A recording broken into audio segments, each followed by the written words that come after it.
Before we jump in, smash that like button, hit subscribe, and turn on notifications. It seriously helps the channel grow. All right, let's get started. When Luffy vanishes inside ancient ruins, the Straw Hats are pulled into a terrifying journey through his past. Trapped within Luffy's memories, the crew witnesses moments of brotherhood with Ace and Sabo, childhood pain, and scars Luffy never shared. As past and present blur, the Straw Hats must confront truths that were never meant for them to see, learning what truly shaped their captain. To escape, they must not only find Luffy, but also come to terms with the weight of the memories he carried alone. Disclaimer: this story do not belong to me. The author is Warm Memories and Brotherly Bonds by RoseDragonWitch. Respect to author. Chapter 26, The City of Gold in the Island in the Sky. So we finally get to see it. Brook called excitedly, waiting impatiently for the images to come back so that he could see everything.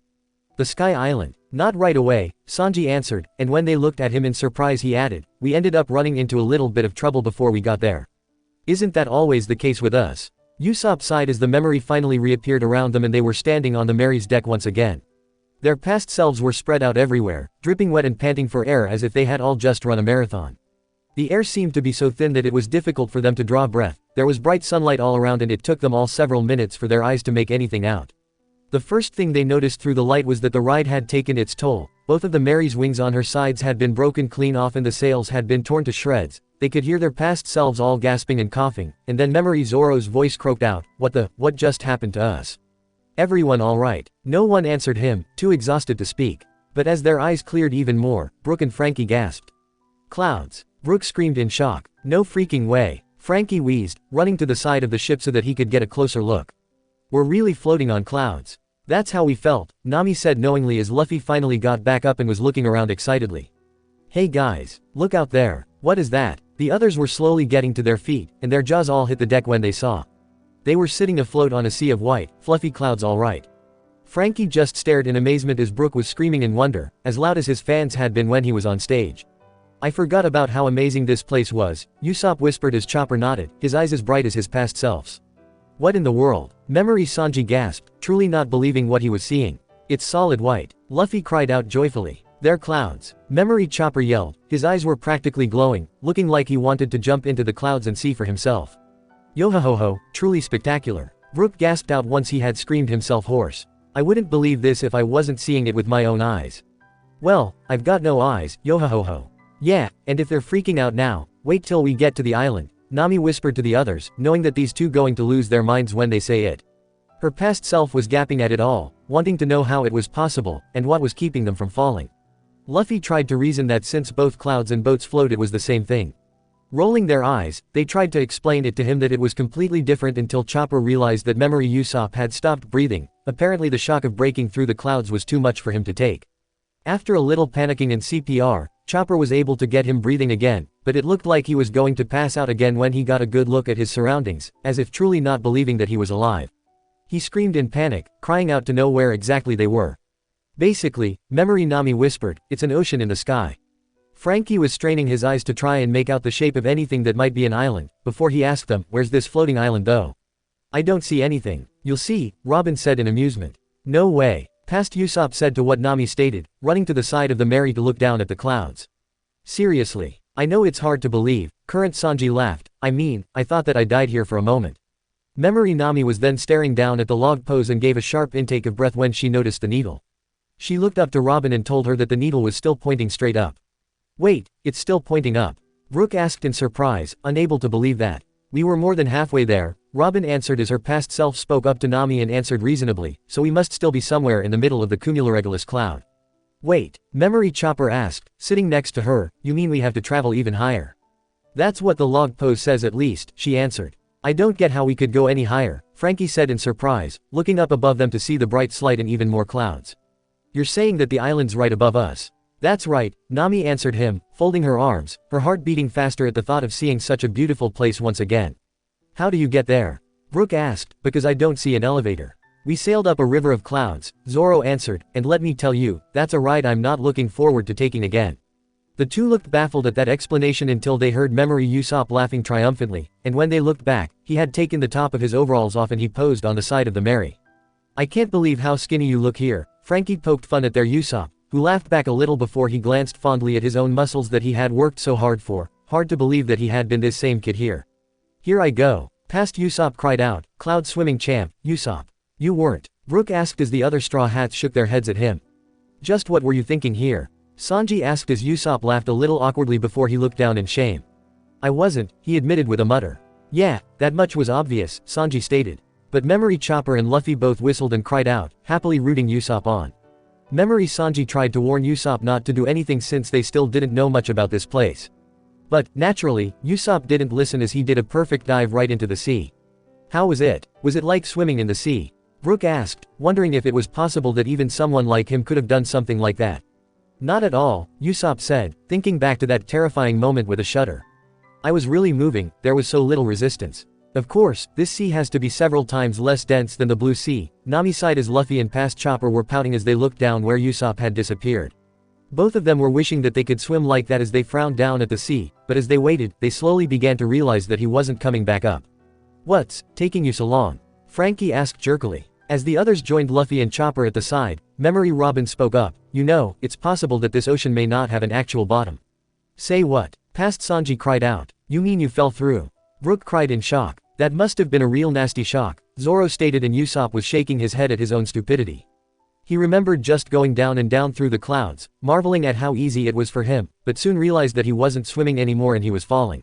He froze up, his life starting to flash before his eyes. That was when he felt something go swimming up his pants, and that was enough for him to have a panic attack, just freaked out until he was brought back up to deck.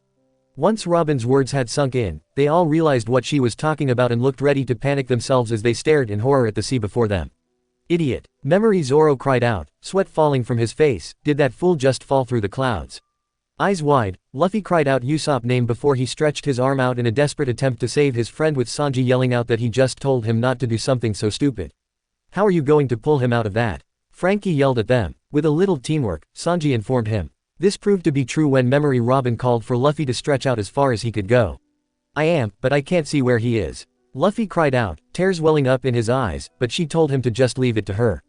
She crossed her arms in front of her and shut her eyes, seemingly concentrating. What were you doing anyway? Chopper asked her as he watched, their past selves all looking extremely tense, and sweat was falling from their faces now. I was using my powers and Luffy's outstretched arm to try and see him, she answered, and it was a very tense 30 seconds, but then her past self called that she found him.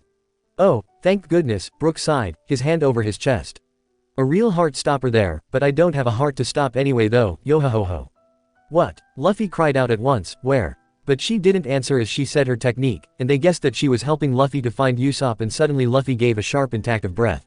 Yo, quick pause, smash that like button, hit subscribe if you're new here, share this video, and tell me in the comments which part you're loving the most. Giving a smile of relief, Memory Robin opened her eyes and told him that he could haul him up. Luffy beamed back at her and began to pull hard on his own arm, but then they noticed that he was taking an unusually long time for him to bring him up, and Chopper was asking if he was heavy. You're kidding, right? Frankie asked, eyebrows raised. You saw for himself, he was nothing but skin and bones. Shut up, Usopp yelled at him, he shouldn't be that heavy, past Robin answered as Chopper and Nami were telling him to pull harder. With a great tug, Usopp came bursting through the clouds, and he was apparently out cold. Yes, past Nami cried happily, he's back. That is a relief to know that you weren't hurt, Usopp-san, Brook said gladly. Yeah, but he sure doesn't look alright to me, Current Zoro stated, looking at Usopp's eyes that were rolled into the back of his head. But just then something beneath them began to rise up and Luffy cried out, but he's not alone. Brook yelled in shock for a giant octopus, and with a long, colorful snake-like fish burst through the clouds underneath them, both of them treating Usopp like he was a worm on a hook as they went to try and eat him. What the hell are those things? Frankie screamed out. Sky fish, Nami yelled over the noise. Thankfully, Memory Zoro and Sanji took care of both of them. As Luffy pulled Usopp safely on board, Zoro slashed at the octopus and Sanji kicked the fish, but then, the strange thing was that when they did attack, it was like they were fighting giant balloons, they both seemed to pop and the air went out of them. What the hell? Frankie stated, not getting what he was seeing here. Believe me, we were just as surprised, Zoro said, remembering how cutting that octopus was probably one of the thinnest things he ever cut.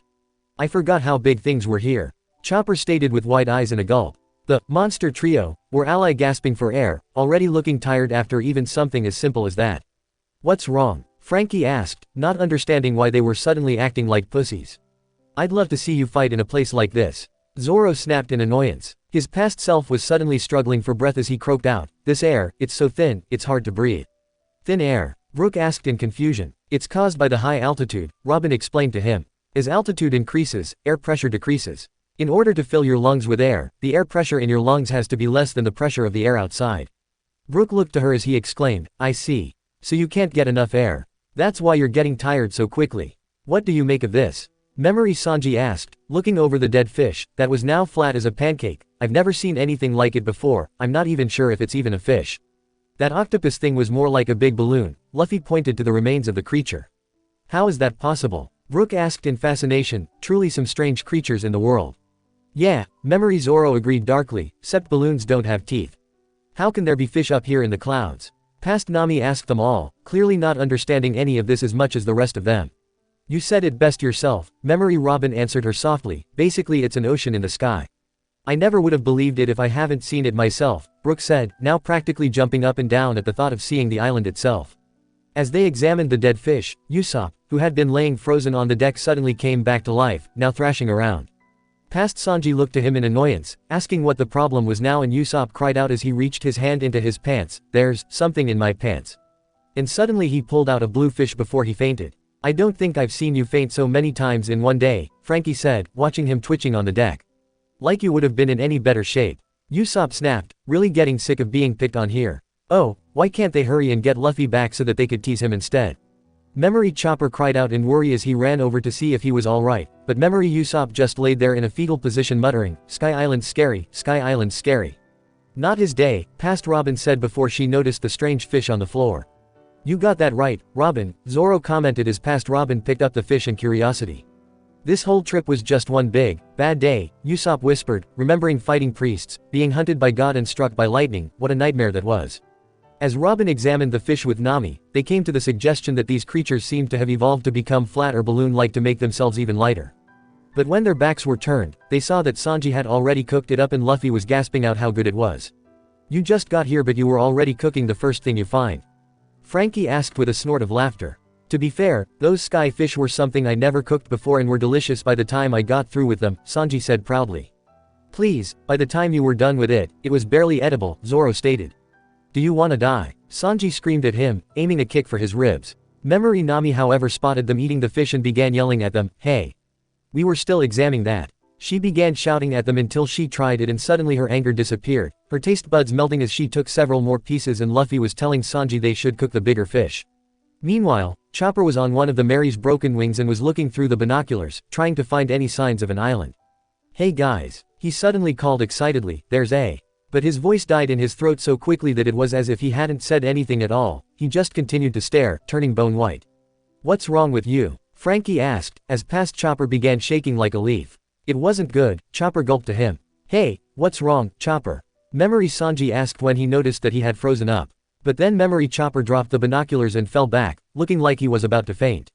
What's the deal? You see something out there? Sanji went on. But now Chopper was freaking out as he began to scream out that he saw a ship out there that had just been destroyed, and a guy running around the clouds with wings. Now he was heading straight towards them so they had to get out of there. Wings. Brook repeated in surprise. You hit your head or something? Frankie asked curiously. Wait for it, Zoro said, vaguely remembering the jerk who attacked them here. The Memory Straw Hats were all looking skeptical as Frankie, but when they looked up and saw that he was right. A man, tall and muscular, sporting a pair of tiny wings on his back, and various tribal tattoos across his left shoulder was heading straight towards them. They couldn't see his face however because he was wearing a large horned mask and was moving along the clouds as if he had little rockets attached to his feet. Who is that? Frankie asked startled. I think his name was Wiper, or something, Usopp stated, trying to think back. Yeah, I remember, Robin nodded. He was the warrior that ended up risking so much to help them take out Eneru, even willing to destroy his body if that was what it took. Check it out, he's right, Past Sanji said in mild surprise as he glanced out at the figure speeding towards them. As if this happened every day, there's a guy running around out there. He then called out to him, hey stop. What do you want? To destroy you, he yelled back with a deadly voice. For what? Brook cried. They weren't doing anything so why did this guy want them dead? We barely got here and they were already trying to kill us, Zoro shrugged unconcerned. Nothing new. You're taking the fact that people want us dead a little too calmly. Nami yelled at him. Oh, is that all? Memory Sanji asked, sounding ready for a fight as he moved into a fighting stance, with Memory Zoro stepping up as well, snarling that he'd deal with him. Luffy came running up behind them, asking what was going on, but the guy with the mask was already there. The battle after that was short. Even though they had him outnumbered, this guy was able to fight all three of them off. Their movements were slow and sluggish, and so it was easy for he was able to kick all three of them down before he pointed his bazooka down at them, getting ready to fire. Memory Chopper was screaming, sure that he was going to blow up their ship, but then something else came. That's enough, yelled an aged voice, and they looked up to see two figures coming right at them. It's that weird old guy. Nami cried out, recognizing him. Weird old guy, Frankie repeated, now completely lost to what was going on. What is happening here? None of this is making sense. How is that different than from any of our other adventures? Sanji called back. They turned back to the battle to see that it was old man with a long white mustache and beard, dressed in armor made of solid metal, who had come to their rescue on the back of a large pink bird with red polka dots all over his body and horn-like ears. But the two obviously knew each other so well, they had no problems working together, and though he was old, he was light and nimble. He jumped from the bird's back and clashed his lance against the attacker's shield, sending the attacker back through the clouds. Get him gone fall. Chopper cheered happily. He'll never forget how this guy risked so much to save him from that priest. He hoped that he'd fully recovered from that injury and was doing all right. Gracefully, the old man landed on the side of the ship, with Memory Nami now looking terrified. Oh, great. Now who's this guy? The old man turned and stepped onto deck. Miss, he said politely, you may call me the Sky Knight. Knight, huh? Frankie said, impressed. You don't expect such an old geezer to be able to fight like that. Now you know things are bad if you had to be rescued by an old man, Sanji sighed, shaking his head in disgrace. I still can't believe how easy this guy beat you guys, Usopp whispered in disappointment. That's pathetic. Oh please, like you're one to talk, Sanji retorted, pointing to Usopp's past self, who was still laying catatonic on the floor.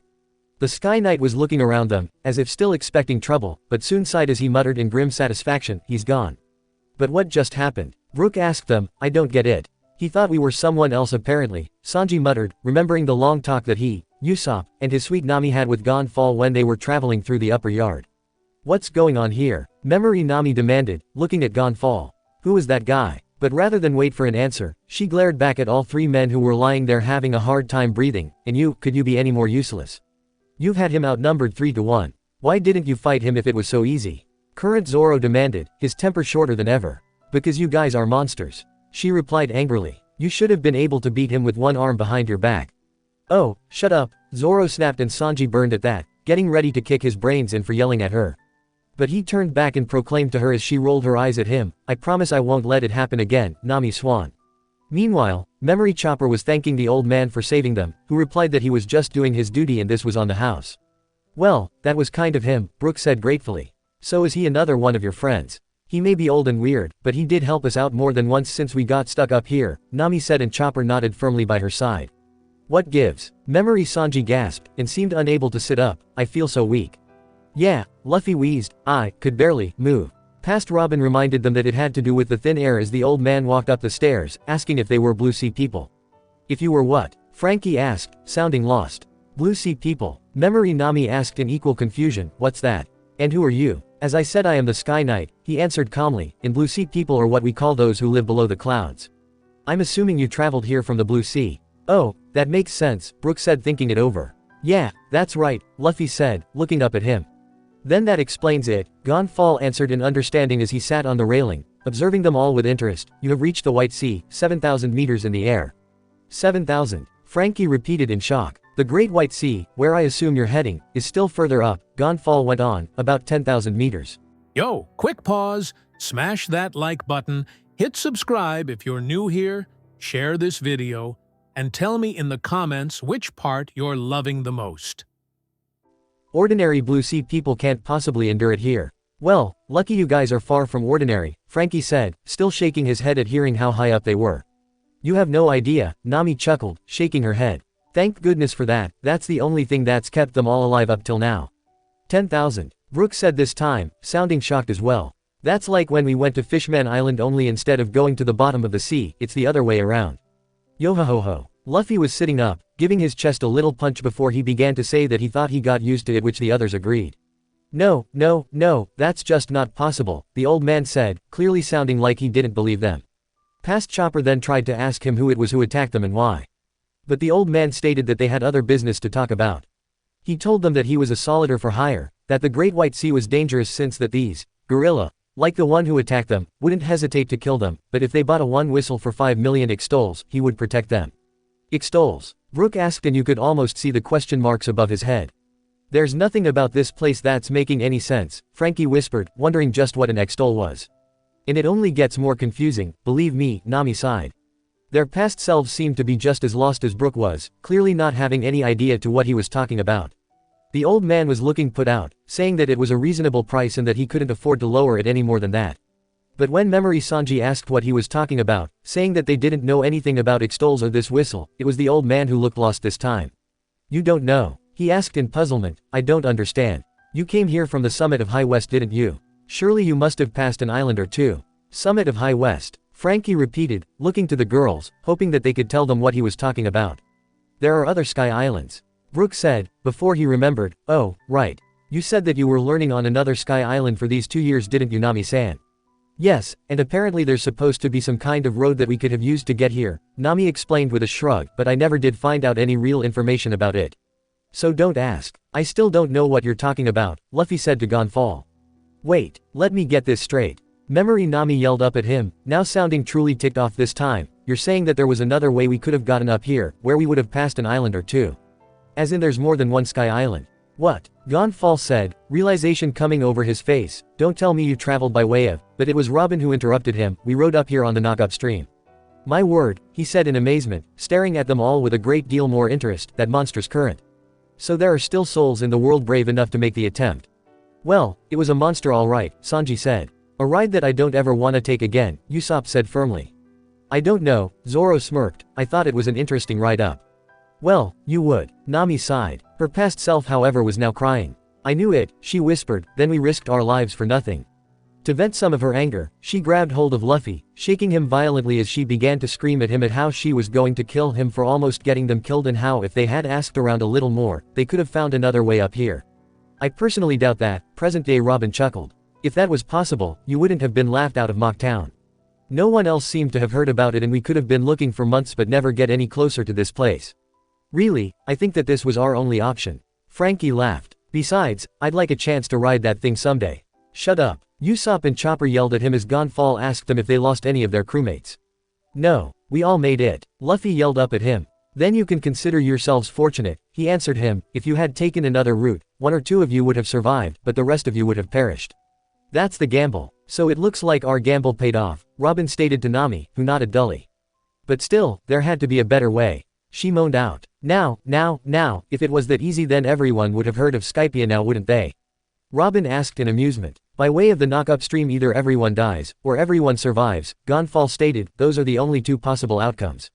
Well, that makes me feel better, Usopp whispered sarcastically. But you have to admit, by our usual standards, that's actually pretty good odds, Zoro shrugged agreeably. Not many are willing to accept such an all-or-nothing risk, Gonfall explained, especially these days. If nothing else, I see that you are navigators of exceptional bravery and skill. Thank you, present-day Nami smiled at the compliment. While Memory Usopp smirked, trying to take the credit for that before he changed his mind as past Nami grabbed his face threateningly. Please, your sense of direction is hardly better than Luffy's or Zoro's, current Nami hissed to him who blushed at how he was acting here. But Gonfall was now looking deeply impressed, and it was a surprise to see him pull out a whistle and toss it down to them. Should you find yourselves in danger, you have but to blow it and I will come to your aid. He called as he turned around dramatically. As I said, normally I would charge 5 million extols, but for today please consider this as my gift to you. It was nice to know that not everyone up here hated us, Nami told them as her past self quickly asked his name. The old man turned back to her. I am, Gonfall. And this is my partner, Pierre, he gestured to the bird next to him. Weirdest bird I've ever seen, Frankie muttered. And the bird only got weirder, for as the Sky Knight jumped onto his back and bade them a farewell, the bird transformed. A horse with wings that maintained the pink body and red polka dots but with white feathers. It turned out that he had eaten the horse fruit, Pegasus model. It was a bit of a letdown for them all as they watched him fly off, having expected to see it look cooler. Is there even a reason for it to transform? Current Sanji asked them and they all shrugged. But he's different, Brook offered happily, and being different is good. In the end, Memory Robin stated, once the duo were both gone, he really didn't tell us anything did he? They all agreed as they looked to the little whistle on the deck. As they began to look around for a way to go, Luffy stated that they should call the knight back and ask him. Memory, Nami, Chopper, and Usopp all jumped forward and began to fight over it, struggling over which one of them should have it. It was really quite funny to hear them fighting over which one of them was the weakest and why they should be the one to carry it, with Luffy, naturally, just wanting to be the one to blow it. You know, you guys are probably the only people who would be arguing over which one of you wants to be known as the most pathetic, Frankie muttered with a deadpan expression. Nami laughed and ran her hand through her long hair. Looking back, I guess it is stupid. Why would you be the weakest though, Chopper? Zoro asked him, you're a transforming reindeer aren't you? So, maybe, but I wasn't much of a fighter in these days, Chopper admitted, looking down in embarrassment. You don't give yourself enough credit, Robin said to him kindly. Remember how amazing you were when you stood up to Wapol and his henchmen. Chopper blushed at that, trying to fight the urge to dance as he thought it all over. This was a big turning point for him, especially since he fought that guy in the ordeal of Swamp. He really began to stand on his own feet and fight, finally feeling like one of the pirates too instead of hiding behind one of his friends. He was only sorry that they wouldn't get to see how he won that fight. In the end, since none of their memory selves could agree on anything, past Nami fixed the whistle to the mast, saying that if anyone got into trouble, all they had to do was run over here and blow it. Now it was fair to them all, which Usopp and Chopper agreed. Memory Nami then turned her wrath onto Robin and the boys, telling them that they were not to blow the whistle under any circumstance. Luffy groaned out that he wanted to blow it just once, with Nami threatening that if he so much as touched the whistle, he'd be swimming with the sky fish. And they all promised they wouldn't touch it. Why not? Brook asked. Like they need someone to protect them, Nami sighed. They can take care of themselves. They didn't need the whistle. Once that was settled, they noticed what appeared to be a waterfall in the distance and decided to head for that. They sailed easily through the clouds, much smoother than on water, but as they went further on, they soon found their path blocked by clouds so thick that they couldn't move. Those big clouds seemed to be floating on top of the ocean, sorta like icebergs, Memory Sanji said pointed out as they tried to figure out what the problem was. So what, they're cloud bergs? Past Usopp asked skeptically. Well, there's obviously something different about them, Memory Nami said as Luffy offered to stretch out and grab a piece, but when he did, it ended up bouncing back like a ball. I never thought it was possible to walk on a cloud, Frankie said, sounding close to laughter. Seeing Luffy's fist bounce back was all it took and soon he jumped right onto them, bouncing around on it like it was a giant marshmallow. Usopp and Chopper quickly joined him and they were all bouncing around, loving everything here. Getting frustrated with them, Memory Nami was telling them to quit playing around and that they should be looking for a way to get around them. But Usopp solved that problem. He was standing near the top of the cloud and was looking off into the distance when he obviously spotted something. Hey! Usopp yelled as he and Luffy both came running back down to them, there's a gate up there. A gate, Memory Nami repeated, sounding skeptic. Gate, Frankie stated in surprise. And how could you make a gate up here in the sky? Yeah, Luffy yelled joyfully as he jumped down onto the deck with them all, a big one. It's up ahead underneath that waterfall thingy. Oh, that sounds amazing, Brook said in wonder, like a little kid who was promised a real treat. Memory Chopper also jumped down from the marshmallow cloud, crashing into Usopp's head, but he was having so much fun that he didn't seem to notice it all even as Usopp yelled in pain. I can see that you were having a good time, Current Robin commented to Chopper who blushed a little more. I'd never been anywhere like this before, and I just couldn't help it, he offered as they set off from the cloud bergs. So there's a man-made structure in the middle of the clouds? Memory Sanji asked as they continued sailing on. At this point, I'm not sure anything we find up here would surprise me, Memory Robin answered him. And I have to agree, Zoro yawned, this was by far one of the strangest islands we've been to. Sky Island sure was fun, but scary too. Chopper added happily. After a little arguing, their past selves soon reached the waterfall on top of the cloud bergs. And just at the base was a large and elaborate gold and white gate there, the name, Heaven's Gate, carved right above it. It's huge, Brook called, his eyes were wide, if he still had eyes. Yep, that's a gate all right, past Sanji stated, in a little impressed tone. Hold on, Memory Usopp said nervously once he read the name, am I reading this right? Heaven's Gate, what's that about? Sounds like a place you go when you die. Yeah, Memory Zoro asked to Usopp's worry, an evil smirk on his face. Well, now that you mention it, maybe we are dead, you ever think about that? Huh, Sanji stated, thinking that over, you know that would go a long way to explaining this weird place. But I don't wanna be dead. Memory Chopper screamed out. You look really scared here, Chopper, Robin said to their Chopper, you didn't really think that we were all dead were you? No, Chopper said a little too quickly, though he knew that he wasn't fooling anyone. Luffy just laughed, who cares? We're here aren't we? Wherever this gate goes, I'm going. Of course he would say that, Nami sighed but her mouth was fighting the smile the whole time. Her past self was getting really angry at the boys for trying to scare them and hit them over the heads to tell them to start acting serious. But as they neared the gate, a very old woman came outside, something in her hand, some kind of camera, and began to take pictures. They were all startled by her as she called to them all that she was Amazon, the Heaven's Gate inspector, and she wanted to know what their business was. Sightseeing, warmongering, other. Well, that depends, because you can't promise her anything, Frankie chirped up.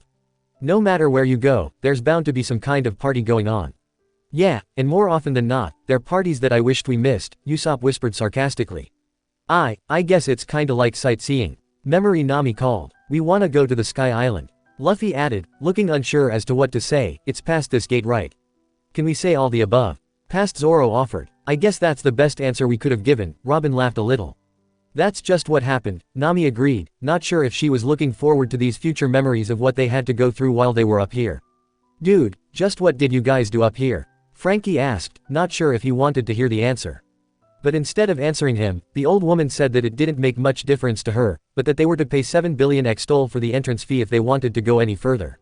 Whoa, wait a moment, 7 billion XTOLs, Brook called in shock. How much of that would be in berries? That would be about 700,000, Robin answered. Apparently it is 10,000 XTOLs per belly. But that's stupid, Frankie yelled out. Who has that kind of money? Who pays 700,000 just to go through a stupid gate? Let's just say that the guy in charge of this place was a first-class asshole, Sanji whispered. Hey, does anyone have any more cigarettes? I'm almost out. It would be good for you to cut down a little, Sanji, Chopper said firmly.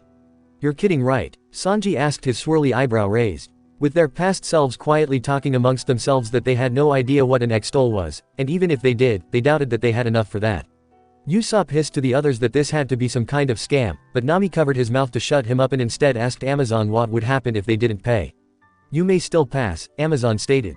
That's it, Frankie yelled in frustration as memory Usopp almost choked on that answer. The choice is yours, she answered, I certainly won't try to stop you. When they looked startled she added, my job description doesn't require me to actually guard the gate. I'm merely here to ask you intentions. Nami rolled her eyes. Sure, she didn't try to stop them or anything, but she got them into a world of trouble. Well, that settles it, Luffy called agreeably, we wanna go to the Sky Islands. But we don't have the money so we can't pay you. Memory Usopp added. Very well, she said, the 7 of you then. Looks like it was a scam after all, Frankie said. Not quite, Nami hissed in annoyance. She told us that she didn't care what we did, but she didn't warn us that if we passed without paying, we'd be marked as criminals. What? Brook gasped out. Wait, you mean to tell me that you guys were outlaws before you even saw the island? Frankie asked bitterly. We're pirates, Zoro reminded her. Doesn't matter where we go, we're always outlaws. True, Robin nodded. But Luffy, still looking surprised at how easily she was letting them go, answered yes, but they still needed her to tell them how to get there. Rather than tell them, 2 giant pinchers came out of nowhere and grabbed down on their broken wings. As they screamed what it was, she answered that it was the Great White Seas Express lobster. Just then they shot forward, the creature was taking them up the waterfall at breakneck speeds. When they looked they could see the road, spiraling up to the heavens in front of them, and they began to ride it, the Milky Roads. This is so sweet. Frankie laughed out, eyes wide, unable to believe that they were actually traveling along a road of clouds. They aren't all fun, Usopp yelled over the wind, remembering their miserable time going through the upper yard and that corkscrew drop. Their past selves were all hanging on desperately to whatever they could find to keep themselves from going overboard. They felt like riding a roller coaster the whole way up. But somewhere along the way, Brook spotted something. What's that? He called, and when they looked to see where he was pointing, they saw the sign that read, Godland Skypia. Godland. Frankie yelled as they zoomed past it. What the hell does that mean? Let's just say it's not good. Zoro called. But then they saw a bright light from above them and Memory Chopper cried out, pointing at the exit. But Luffy was grinning as he screamed out excitedly, this isn't the exit, it's the entrance. Oh yeah, Frankie screamed out, beaming like he never beamed before. But it wasn't just him or Brook, everyone felt their hearts beating fast, their anxiety grew to see this all again. Up and up they rode, and when they burst through the clouds and were in the bright sunlight. Blinking through the blindness of it all, there it was, as breathtaking as they remembered, like they were dreaming. In the bright sunshine there was an island made up of clouds, filled with sparkling buildings and roads made up of what looked like cotton candy. There were several smaller clouds that held shops and trees, and there were several large roads made up of clouds and embedded with what looked like twisted up vines crossed to the smaller islands. It was gorgeous. Brook and Frankie were too stunned to speak, just like the past Straw Hats. And though they had seen this all before, the other 6 smiled once again, having forgotten just how beautiful this place was. Truly unbelievable, Brook croaked out. My heart feels as if it'll burst out of my chest if I had a heart or a chest. Super doesn't even begin to describe it. Frankie called, like a little kid at Christmas. And you're telling me that you actually came here? You got it, Sanji laughed. I know what you mean, I thought that I was hallucinating or something here. The Merry came to the cloudy beach with a little bump and they heard Luffy took a deep breath. I can smell the adventure. He gasped out, his eyes wide. Potent as the seaweed in summer. And he then jumped, with Usopp right behind him running ashore on the soft clouds. And that's how it was, they were like a bunch of little kids during a snow day. They were running around the marshmallow-like beach, with Chopper rolled around, looking like he was drifting off as Usopp began building a cloud castle. Luffy was hanging from the tree, laughing as he pulled some strange fruit off the tree and almost ended up breaking his teeth on how hard they were. This is why we came here, Nami laughed as Sanji ran around with flowers for the girls. Even Frankie and Brook were running around, trying to look at everything before they heard the sound of gentle music being played. Brook was the first to stop and looked up in great surprise. That's a harp, he said at once. Which can only mean one thing. Sanji gasped, his eyes wide as he stared around wildly, trying to find her, and they all looked up to see her. A very pale girl with long, blonde hair tied in two braided pigtails. She also had what looked like antennas sticking out at the top of her head and miniature wings on her back. They all stared at her, with Memory Sanji naturally claiming that she was an angel. She played her harp for a few more minutes before she looked to them. It's Canis, Chopper called happily. The friend you mentioned before. Brook gasped. She's so beautiful. Now I want to see her panties. Shut up, Nami yelled, giving him a hard punch to the head. Canis, however, slowly turned with a smile at their Memory straw hats, as if she had been expecting them.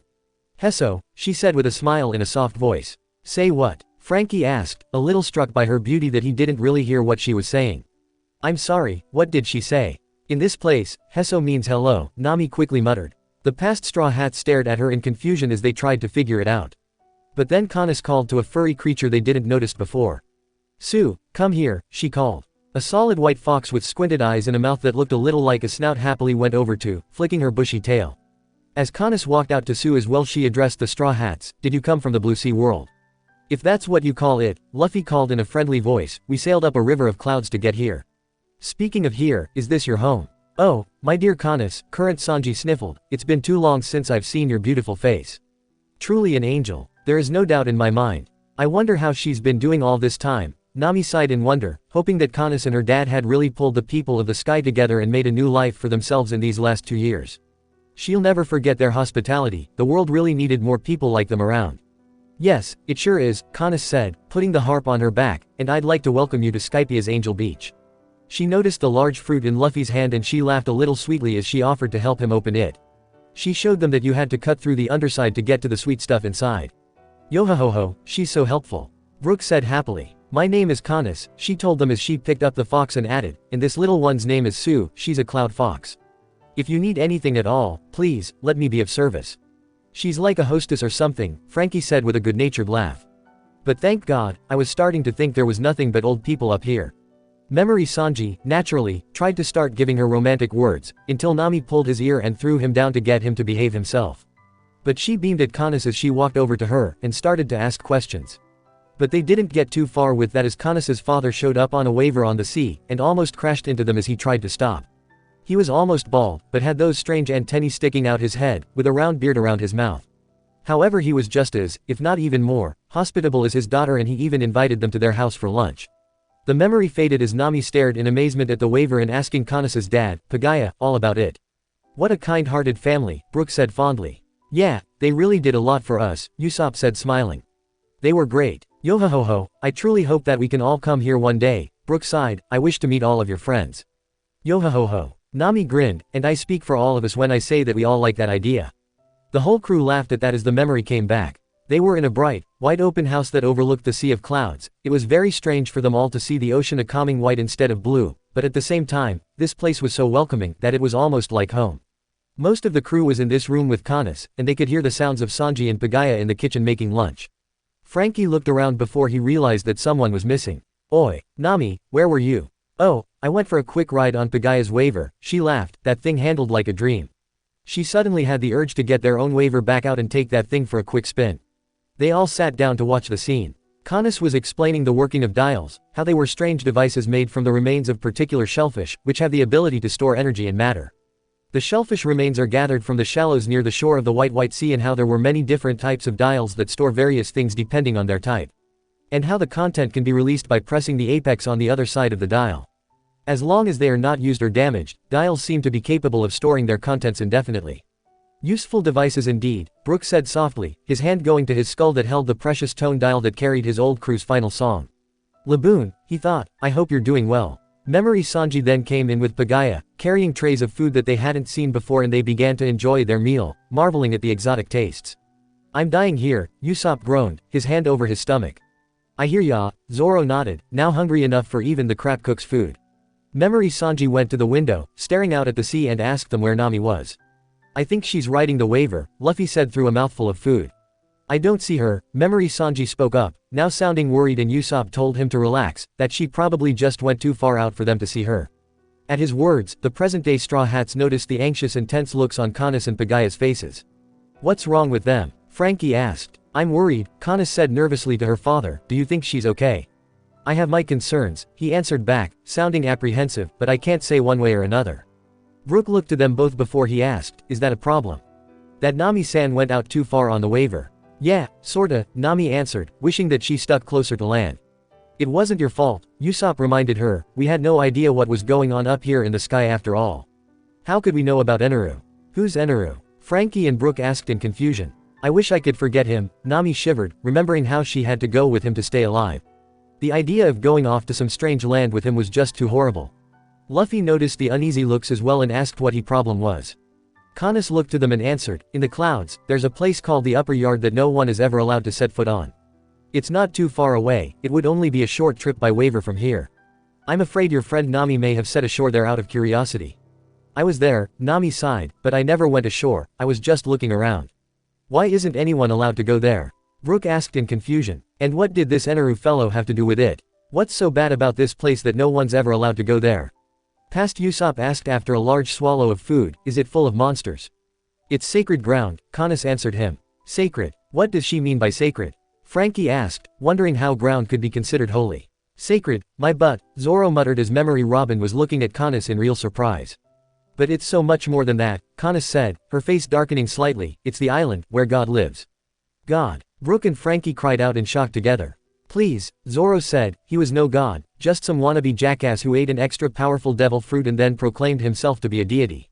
That weird old guy once called him the devil himself once. The devil? That's a bit extreme, isn't it?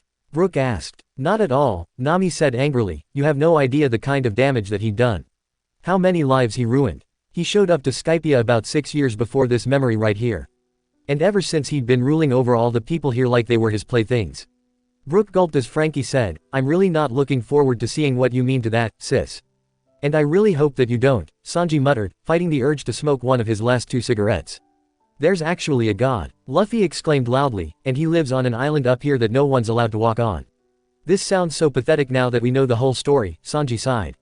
Now that you know the whole story, Frankie muttered bitterly. You mean the god? Memory Chopper asked startled, the same one from all the old stories. And he actually lives on the island next door to you. He does, Kanis said almost regretfully. I'm sure that everybody noticed the big sign that said Godland Skypia. That means that this land is ruled by the almighty god Eneru. Wait, this Eneru is the god? Frankie asked as Memory Sanji looked like he couldn't believe that God would have such a stupid name. Again, just some power-hungry monster with a powerful ability, Zoro said with a shrug. Without it, he wouldn't have been able to do anything. He knows and sees everything, Kanis went on, he's truly omniscient. He keeps his all-seeing eyes on everyone, always. Yes, his haki was truly powerful, Robin agreed, thinking back. He used it to keep a close watch over everyone in Skypia. Anyone who did anything that seemed like a betrayal or even disrespect, he would kill. Kill, Brook screamed in horror. Okay, this guy really is a jackass then, Frankie agreed, deciding that he hated everything about this guy. The past selves were all staring at her, wondering if what she was saying was true. But past Zoro merely leaned back skeptically. God huh? He asked. Wait, you mean you don't believe in God? Memory Chopper asked, but why? The current Zoro shrugged as his past self explained, well for me, it's not a matter of belief. I don't see proof of it one way or the other. And to be honest, I don't really care to. But if you want to, go right ahead. It's not up to me to deny anyone their little beliefs. To each his own, he added, nodding sagely to his past self. Memory Sanji then looked back to Kanis and asked that if this God lived so close to them, then she must have seen him before. Her eyes widened at once, trying to say absolutely not, that she knew that the upper yard was a place where only God could live. But the way she spoke made it sound as though she was reciting something that she had memorized countless times before. I see, Luffy said, and a dangerous sparkle was in his eyes. A place we're not allowed to go to no matter what. He's going to get himself killed one of these days, Usopp whispered as his memory self noticed the danger signs as well. He screamed in terror before he grabbed hold of his captain's vest and began to shake him hard. I've seen that look in your eyes before, Luffy. And it always gets us into trouble. When the lady tells us not to go because it's sacred or whatever, then that's exactly what she means. We cannot go there. I am not letting you drag me down with you this time. Right, what was I thinking? Current Usopp sighed sadly, wishing that he could warn his past self that it was already far too late. That they were already in this mess the moment that they went through that stupid gate. Hey, Luffy said in a falsely innocent voice that none of them believed, I know that we're not supposed to go there. Come on, you really think I'm the kind of guy who would do that? Who does he think he's kidding? Frankie asked as the past Straw Hats all said, yes, absolutely, with Robin giggling at it all. He knows, he just doesn't care, Nami muttered under her breath. But then Luffy asked Kanis that if this really was God, shouldn't he forgive them no matter what, and that walking around on the upper yard didn't seem too serious to him. Kanis tried to tell him that any law set by Eneru was always met with punishment. Memory Robin then asked her what these punishments were, and Pagaya told them that they believed that anyone who set foot in the upper yard never returns. Now, that would get your attention, Sanji said, looking lovingly at Nami, truly just glad that she was alright. Everyone who goes there dies. Memory Usopp yelled out as the cigarette fell from past Sanji's mouth when he finally understood why they were so worried about Nami going out too far. I must admit, Pagaya said softly, I'm as worried about Nami as all of you are. I hope she hasn't sailed too close to the upper yard. Past Sanji spun around and began screaming Nami's name out the window, as if hoping she could hear him, and Luffy was already saying that they should go out and look for her. You don't care about saving Nami. Memory Usopp yelled, shaking him one again, you just want to satisfy your twisted desire to do the exact opposite of what you've been told. Well, I'm sure that he does care, but I can't completely disagree with what you said there, Usopp. Zoro sighed at that as the memory disappeared and Robin looked to Nami, asking what happened to her while she was gone. Like I said, I did see the upper yard, but I didn't set foot there, she said, not technically. She then quickly explained that while she was there, she saw a group of men who called themselves Eneru's priests, and they had been chasing a man who was searching for treasure on the island. However, before the priests could finish him off, Eneru decided to act on his own, and in a show of power, a massive beam of energy had fired from the sky and disintegrates the treasure hunter. Disintegrated him. Brooke screamed out and she nodded unhappily. It's not exactly something I like to remember, she sighed. I guess I should count myself lucky that they didn't notice me. But I did overhear them say that they heard of another group of criminals had appeared, and I realized that they were talking about us. Once they were gone, I headed straight back to Angel Island to warn everyone. A little late for that, Usopp sighed. Why? What happened next? Frankie asked at once. But then the next memory popped up, and they were all suddenly back on Angel Island's beach. The Straw Hats, Kanis, and Pagaya were all standing. In front of them were a large group of men with uniforms consisted of light purple t-shirts, blue with white cloud-shaped spots, wide trousers. Well, look at what we have here. The man in the front, wearing a long cape, obviously their leader, as they looked at the 6 present Straw Hats. You must be the Blue Sea dwellers who have illegally entered the land of Skypia. Prepare to have the full weight of heaven's judgment brought down upon you. Who are these guys? Frankie asked, eyebrows raised. They served as Skypia's lowest level of law enforcement, Robin answered, the White Berets I think they're called. What's this about illegal entry? Brooke asked quietly. You mean when you didn't pay that old lady? Exactly, Usopp sighed, and these guys gave us a hard time about it. Hard time? I was ready to gut them all, Zoro snarled, his hand still on his blades. You're calling them criminals? Pagaya asked in astonishment as Kanis looked fearfully at them all. Luffy asked the two of them what they meant by illegal entry, and Pagaya responded that it just wasn't a good thing. Why should you have had to pay to enter in the first place? Frankie asked exasperatedly. I mean, come on. Eneru made it a law that any outsiders are immediately criminals, Nami informed him as the captain pulled out a stack of photos from his coat and stated that Amazon took those photos and there was no point in denying anything. As Pagaya tried to explain to the White Berets that they weren't the criminals they thought they were, Memory Sanji quickly got annoyed and asked for what felt the 100th time, just what this whole thing was about. Does this have to do with that ridiculous 1 billion XTOL entrance fee? Memory Robin asked, because we didn't pay her a thing. But didn't that old lady say that we didn't have to pay for it? Past Usopp asked, it's not like she tried to stop us. Yeah, that's true, both Brooke and Memory Chopper said together before Brooke added, she just let you go. That was the trap, Zoro muttered darkly.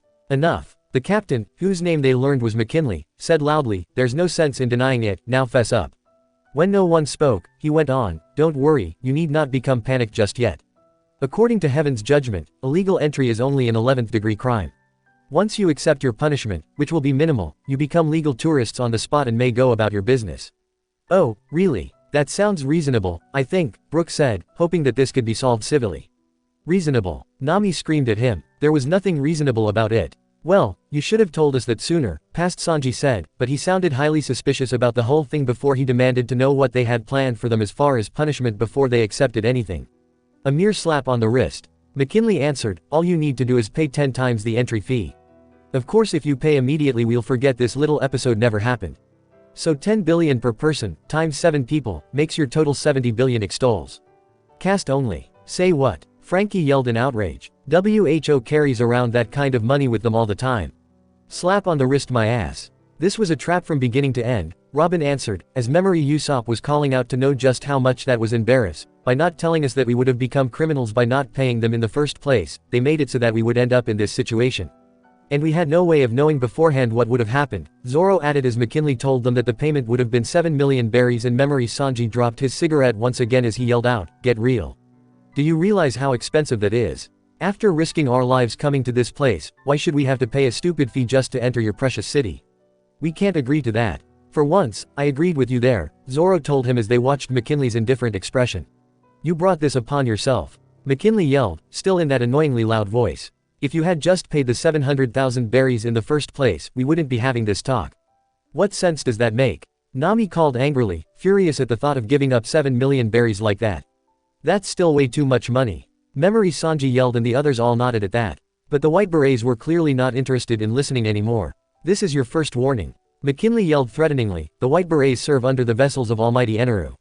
Arguing with us will only raise the number of your crime. Why should you guys care? Frankie asked, it's not like pirates need to follow the rules. Yeah, but in this place, their so-called God can back up his threats, Nami told him darkly. The Memory Straw Hats all chose to ignore what McKinley was saying, talking among themselves about what it was they should do. With the White Berets watching them, Memory Usopp managed to buy them time by convincing Luffy that they should wait for Nami where they were in case she came back for them. But as they watched these memories, every minor thing they did seemed to raise their crime level. Such as the broken waver they brought with them, which they were accused of destroying before stealing. This waver looks downright abused. McKinley yelled as Luffy told Pagayu that he hoped that he could fix it. If I find out you're responsible for this damage, you're looking at a 10th degree crime. Destruction of Sky Island property by a Blue Sea dweller. It's none of your business what we do with our things now, is it? Current Sanji snarled, remembering that this guy ticked him off. Pagayu tried to explain that he was the one who broke it as Luffy added that this one belonged to them anyway. McKinley looked skeptical as he went to it and went on, is that right? Sounds suspicious to me. I was under the impression that waivers didn't exist in the Blue Sea world. If this one was stolen from Skypia, the decree of your crime will increase. Does it look like it's even from this century? Zoro growled as he watched. Who cares if it was stolen or not? It's been a mess like this for 200 years. It's not stolen. Luffy snarled, wanna fight about it? Go for it, Luffy, Zoro nodded. And it went downhill from there. Usopp was running around, trying desperately to keep the fragile peace between them and the White Berets, hoping that Nami would be able to bail them out when she got back. But when he tried a simple distraction, fishing, they ended up catching a rare sky fish that tried to eat Canis, until Zoro attacked it. The White Berets declared that this fish was so rare that it was illegal to catch it and their crime level was now to the 9th decree. You all got into trouble by saving Conis-san. Brook screamed in outrage. He wasn't the only one. Why is that a crime? Memory Chopper screamed out just as angrily, that thing was gonna eat Canis. Zoro saved her life, but the White Berets just seemed to be glad for any excuse to declare that they were in trouble. Even when it turned out that Zoro didn't kill the stupid fish, Luffy still tried to eat it, which went to their 8th decree crime. After they sent it off on its way, Luffy, Zoro, and even Chopper were all growing more and more irritated with the White Berets, and even when they tried to take a nap and started to snore, their crime only increased. You mean you couldn't even snore without being declared as criminals? Frankie asked with a large sweat drop over his head, how does anything get done up here? I wondered that, Robin answered. Eneru's observation haki was so strong that he always knew everything that was going on here. Doing nothing really was the only thing that kept them safe. That must have been hard for them here, Chopper said nervously. But the Memory Straw Hats had just about reached their limit. Luffy was all for beating them up and Memory Zoro was already getting his swords out at that order. Just take him out already, Frankie said at once. Memory Usopp was doing his best to try and prevent a fight breaking out, but they all knew that these guys weren't going to take it for much longer. But just when things were getting serious, Nami finally returned, calling out to them from the waiver. Luffy, promise you won't start any trouble, okay? Don't know if I can keep that promise. He yelled back. I should have known better, Nami sighed as she shook her head. It was already too late for that. Funny, you were the one who really caused the problems, Zoro pointed out to her.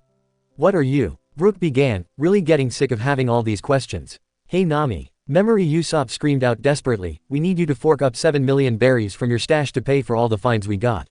What made you think I had that much? Nami demanded hotly. You were our best bet and you know it. Usopp retorted. Oh good, so we pay the fine and we're clear. She called before she seemed to realize what he said and a very dangerous smile came over her look. She suddenly sped up and rammed the waiver right into McKinley's face, screaming out, you're ripping us off. Wow, what a hit. Frankie cheered, punching the air. About time someone hit him, I just wished it had been me, Zoro stated, watching as the scene seemed to freeze for a moment before McKinley was sent flying off, crashing through the ground and lay there with blood dripping down his face. Nami, what were you thinking? Just out of curiosity. Robin asked her as the navigator blushed. I wasn't, I was so mad that I just wanted to hurt him, she mumbled as she played with her fingers for a moment. Some others gulped as they glanced nervously at her, as if expecting her to start attacking them as well. But they didn't say anything as they all looked quickly back to the scene, as Memory Nami brought the waiver back to its owners before she turned to the crew and said that it was time to make themselves scarce, telling them that Eneru wasn't someone they wanted to mess with. As they all looked over to McKinley laying there, Zoro asked Pagaya, sounding like he already knew the answer, I assume that's another crime on our records. Oh yes, Pagaya said fearfully, quite, knocking out an official is a crime of the 5th degree. 5th huh? Usopp asked, not looking too worried, could be worse. You guys were sure racking up a record here, Frankie said impressed. And you were only here a few hours, if that. That's not good at all. Kanis said, shaking a little. Once you're found guilty of committing a 5th degree crime, Almighty Eneru will banish you to the land of the drifting clouds. Land of the drifting clouds. Brook repeated, that doesn't sound so bad. Wait for it, Robin stated as Memory Usopp asked what was so bad about it and Luffy commented that it sounded like fun to him. It's a death sentence. She cried out, you die. Okay, that is bad, Frankie muttered. We die. Chopper, Usopp, and Nami cried out in horror, looking close to running to the Mary and getting the hell out of here.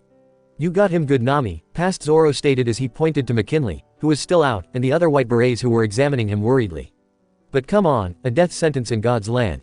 That's quite the contradiction. Yeah, I mean, the real God can't be all about plagues, fire and brimstone right? Brook asked anxiously. Don't know, never met the guy, Zoro shrugged unconcerned. But it's the truth. Kanis cried out, sounding close to screaming, this is very serious. They'll put you and your ship on a small cloud and set you adrift in the sea with no hope of rescue or escape.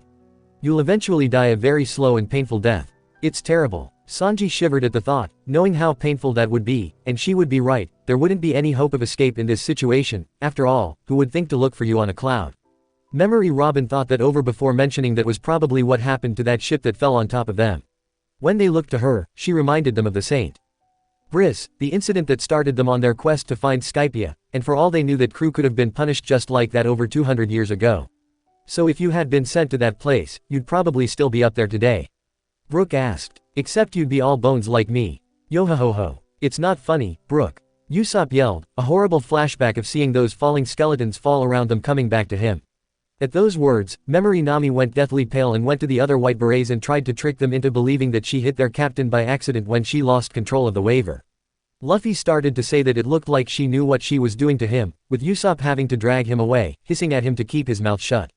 He's got such a big mouth, Nami whispered, shaking her head, I swear, one of these days.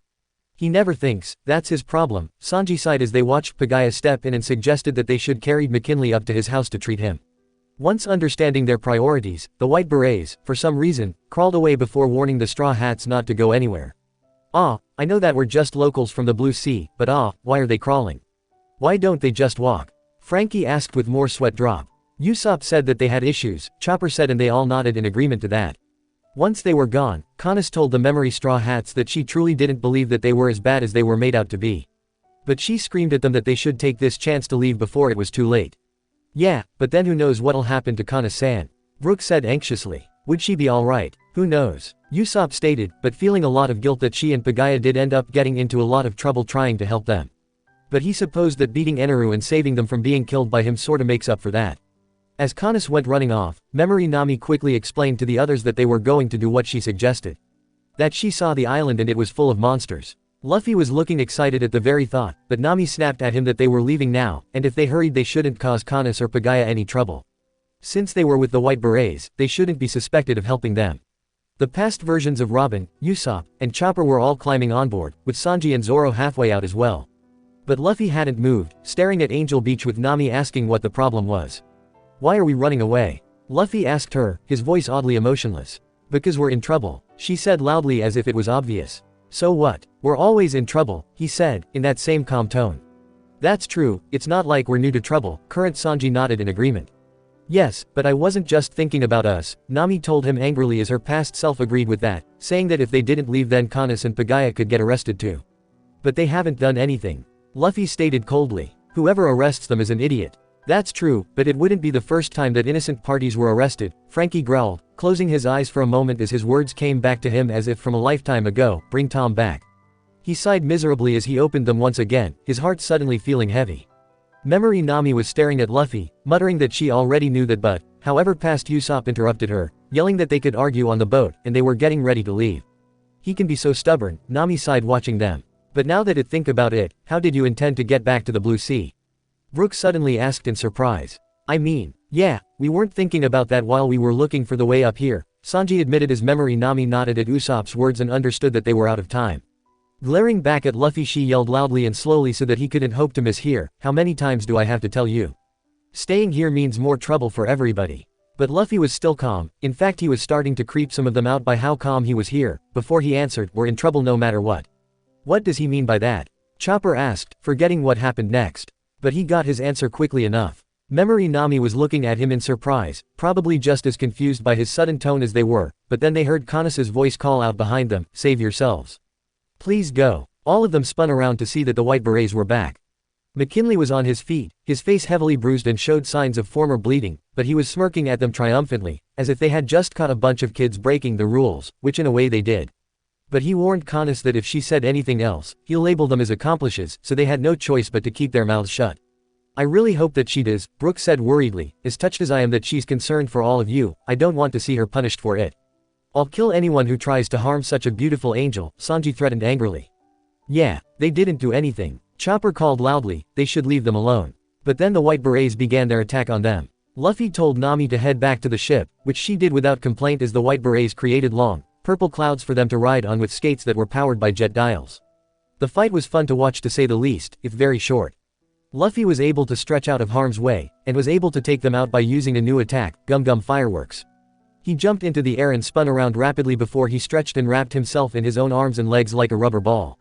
And when he let his limbs go free, the ball unwrapped itself and he unleashed a flurry of punches and kicks of increased speed that went every direction due to his fists and feet bouncing back and forth. Yeah, he took them all out in one move. Frankie laughed, "Go for it, Luffy." As expected, Sanji laughed, before he noticed the tip of an arrow aimed for the rubber idiot, sticking through the purple clouds. "That's dirty, attacking when your back's turned," Zoro said as his past self and Sanji took out the men with the arrows easily. "Wow, I didn't even see them." Brook gasped as the clouds started disappearing. "Like we were going to let them kill Luffy with a cheap shot," Sanji laughed. The monster trio were now turned back to look at the Mary, asking how their money situation was, and they learned that they were practically broke. Only enough to last them one more day at most. "I forgot about how poor we were here," Usopp stated. "We still have the 200 million from Thriller Bark, don't we?"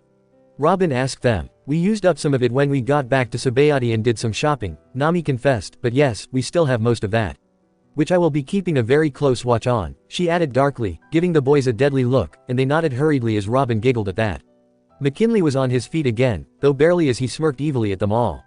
"Wow, he's tough," Frankie said impressed. "Sorry criminals, but you have no chance of escape," he declared, and the Straw Hats all looked back at him. "You should have behaved and done what I told you to do." "Well, we were behaving," Sanji stated, "and to be honest, I'm impressed that we behaved ourselves for as long as we did. And they were the ones who kept going on about every little thing we did," Usopp sighed, "and after all that work to try and keep them calm." "Valiant effort, Usopp," Robin chuckled a little, patting him on the back. "Of all the upholders of law here in Skypia, we White Berets are the most lenient."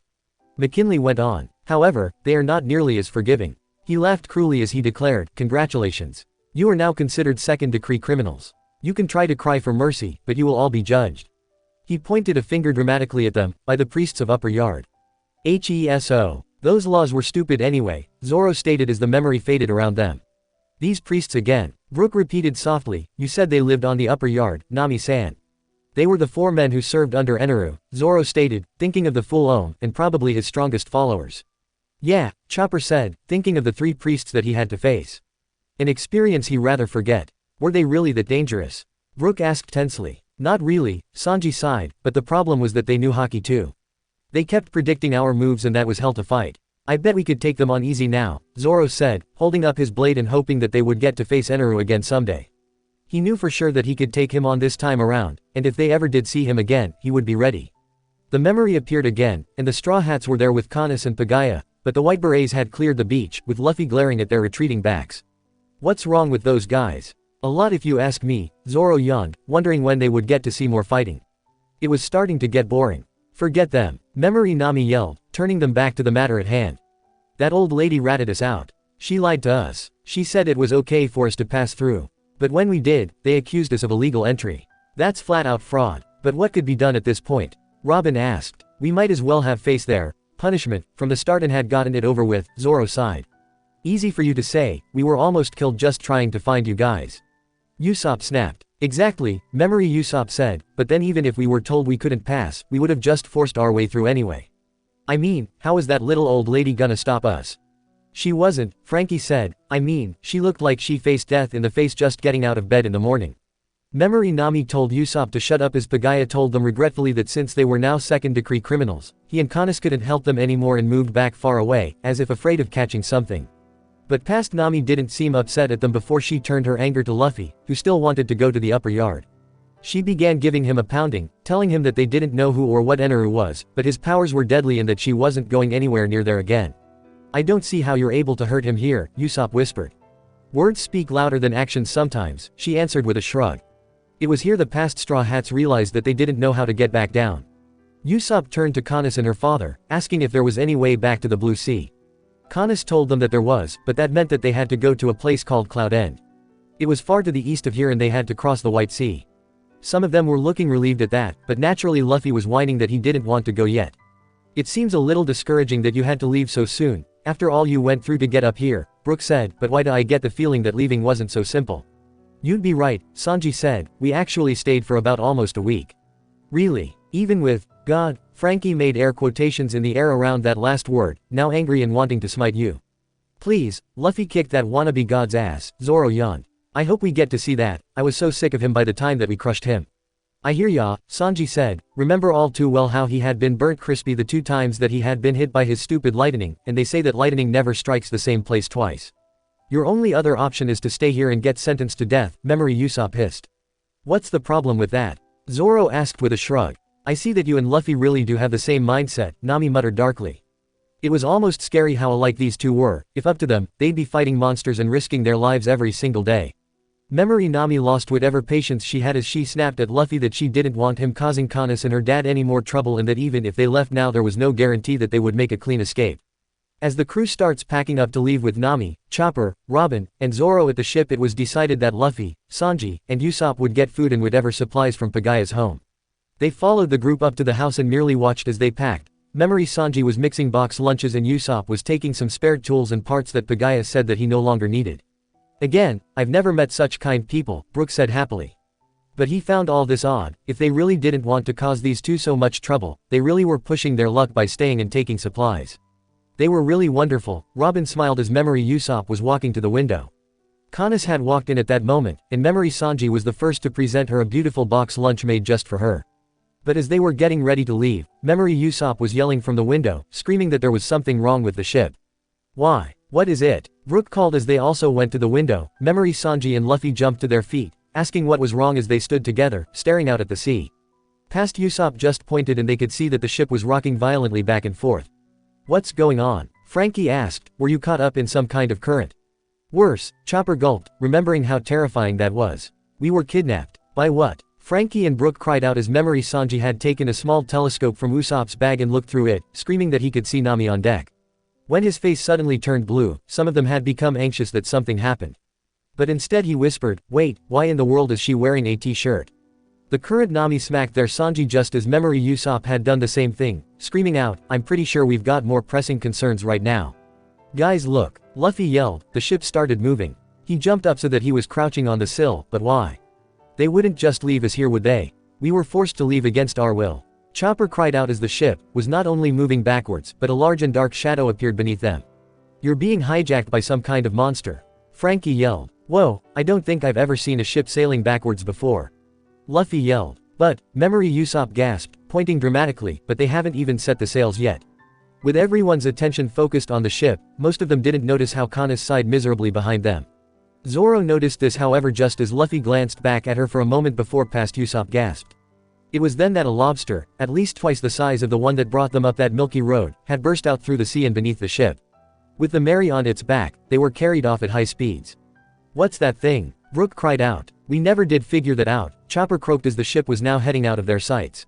"Why don't you jump in the sea? You need to abandon the ship," Brook said anxiously. "We couldn't do that," Usopp yelled, furious that he could even suggest such a thing.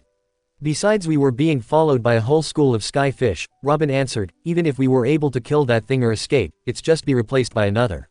There was nothing we could do." Before the ship was out of their sights, they could hear Nami's familiar voice screaming out at the top of her lungs before they faded away. LLLLUUUFFFFFFFFFFYYYYYYYY. Help up. Her voice echoed, Sanji. Usopp. And then they were out of their sights. There was stunned silence all around them. No one could think of anything to say before Memory Sanji muttered about the t-shirt again. "You're still thinking about that?" Past Usopp screamed and current Nami slugged Sanji once again, but despite the blood falling from his face, his eyes were still in the form of little hearts. But then Memory Usopp turned to Luffy and began a rant to try and rescue the others. "I wonder," Luffy said thoughtfully, "where are they going? Where are they going?" Usopp repeated, trying to calm down. "Yes, right. I got nothing," Luffy said, and it truly looked bad until Pagaya had a very odd choke in his throat and they looked to him as he jumped. "He knows?" Brook asked in surprise. Unfortunately, Sanji sighed to them as Pagaya informed them that the others were being taken to the sacrificial altar. "Sacrifice?" Frankie screamed in horror. "You mean you were all gonna die?" Brook cried out. "Well, we're obviously still alive and kicking," Zoro reminded him. "That oversized seafood platter hauled us all the way out to the middle of a forest and dumped us on this altar, just left us there." "Say what?" Memory Sanji gasped in horror. "You don't mean that Nami and Robin and the rest?" "The rest?" Past Usopp smacked him before Sanji went on, shaking in rage, "are gonna be sacrificed to that wannabe god. That bastard. He better not touch a hair on my pretty Nami's head." "Nice to know you care so much about the rest of us," Frankie muttered darkly. "Asshole," Zoro added. "Now Moss head, would it have been so bad if you died?" Sanji asked. "All you did was take a walk through a forest while I was doing some real work." "Oh, I'm going to lob off your head one of these days," Zoro promised, his hands itching to go to his swords. However, Pagaya then went on, telling them the rest that in Heaven's judgment, there were actually two types of criminal punishments. Being taken to the altar and waiting to die by a priest was the first, but the second was a challenge in which the rest of their crew were now hostages in Eneru's hands and they had to go try to rescue them before they died. "That's a sick thing to do," Nami hissed, but also slightly grateful that she had been carried off like that. At least she didn't have to run into any of those priests. "Hostages." Memory Usopp gasped, getting what Pagaya was trying to say. "I'm afraid I must tell you," Pagaya said grimly, "that the ones who are to receive the punishment are the three of you standing before me." "Wait, what are you trying to say?" Sanji asked, but it was clear from his tone that he did understand, though he didn't want to admit it. "If we only had a map," Pagaya said, and Usopp quickly turned to the old one that he had in his bag and showed it to them. Pagaya showed them where the altar was, and how to get there. They were to head to the upper yard where the priests were waiting for them. There were 4 of them in all, and they had to get through them to get their friends back. "So what he's saying is that all you had to do was beat up some priests and that's it?" Frankie asked. "That doesn't sound so bad." "Yeah, but this was before we knew anything about hockey," Sanji informed him. "We had no idea to how they were able to predict our moves before we even made them. That was so annoying." But Luffy was smirking. "Finally, a little action." "Of course he'd be happy," Nami sighed. "We got to the altar at the end of the day, didn't we?" Usopp reminded her, "and let me tell you that it was far from fun." The memory faded around them once again. After a few tense minutes, it was back and they saw the 3 of them all had large bags on their back with Kanis was leading them through a crowded street, at least it was crowded before they arrived. The angels on either side, shied away from them as if they were all carrying something contagious, their faces held fear and anxiety. "What's with these guys?" Zoro asked. "Well, word traveled fast about us being criminals, so can you blame them?" Sanji asked, still sighing miserably at the thought of so many beautiful girls avoiding him like this. Meanwhile, Kanis was telling them that this was called Lovely Street, and she started to go into some real details about it. "She's like a tour guide here," Frankie said with a little laugh. Like his current self, the memory Sanji was especially depressed that the girls were shunning him and was softly groaning about it. As they followed them, some of them noticed out of the corners of their eyes, several of the white berets always following them, as if making sure that they were heading to the right place. Robin frowned at that, not liking what this must have meant. But the others didn't notice it. Luffy was fascinated by everything he saw, stopping to look at everything until Sanji snapped at them, "Hey Luffy. When you're done fooling around, there's still the matter of rescuing Nami and the others. If you don't get serious, and soon, they're gonna be sacrificed, you know that." But Luffy didn't seem concerned at all. "You worry too much," he said, "they're fine. Don't forget, Zoro's with them." Zoro smirked proudly at that. Most people say that you gotta earn trust, that it's not something you give to anybody. As for him, he had always been careful about the few people who he gave his trust, and was always wary of people he met. At least until he met this goofball rubber kid, always grinning like an idiot, who busted into the marine base he was detained in, just to ask him to join his crew and took the bullets for them by using his own body as a shield. This guy's nuts. "Yeah, like we can really count on that guy," Memory Sanji said doubtfully. "At least I'm more useful than you, Mr. Nosebleed," Zoro answered smugly, which led to another set of glares and growling before Nami yelled at them to snap out of it or else. "I just hope the ship hasn't sustained any more damage," Memory Usopp muttered worried. "I mean, she's had more than her fair share of abuse lately." "You can say that again," Chopper said quietly, "but you mean you weren't worried about us at all, Usopp?" "Hey, I know you can fight when it really counts, great Dr. Chopper," he said with a smile, and Chopper turned a bright red, spinning a little and telling him to shut up. But Luffy suddenly ran right through them, his eyes set on something a little ways ahead. It appeared to have been some kind of statue made up of mud, encased behind glass. "What is it? Art or something?" Frankie asked, looking over it in an interested way. But Canis answered for him, "This is Verth. You might say, it represents the eternal yearnings of the people of the sky." "Eternal yearnings," Brook repeated. "Earth, or Verth as they call it up here, is something considered a treasure to the people up here," Robin answered. "Because though clouds can support life up here, you can't grow anything on them. Everything that we need to survive all comes from the ground." "I see," Brook said in slow understanding as Luffy said that it sounded crazy that they worshipped this mud statue. Canis laughed a little. "Well, I guess it would be difficult for someone from the Blue Sea to understand." She then looked up, realizing where they were. "Oh, we're almost to the docks, right this way." They followed her past all sorts of ships, of different sizes and colors.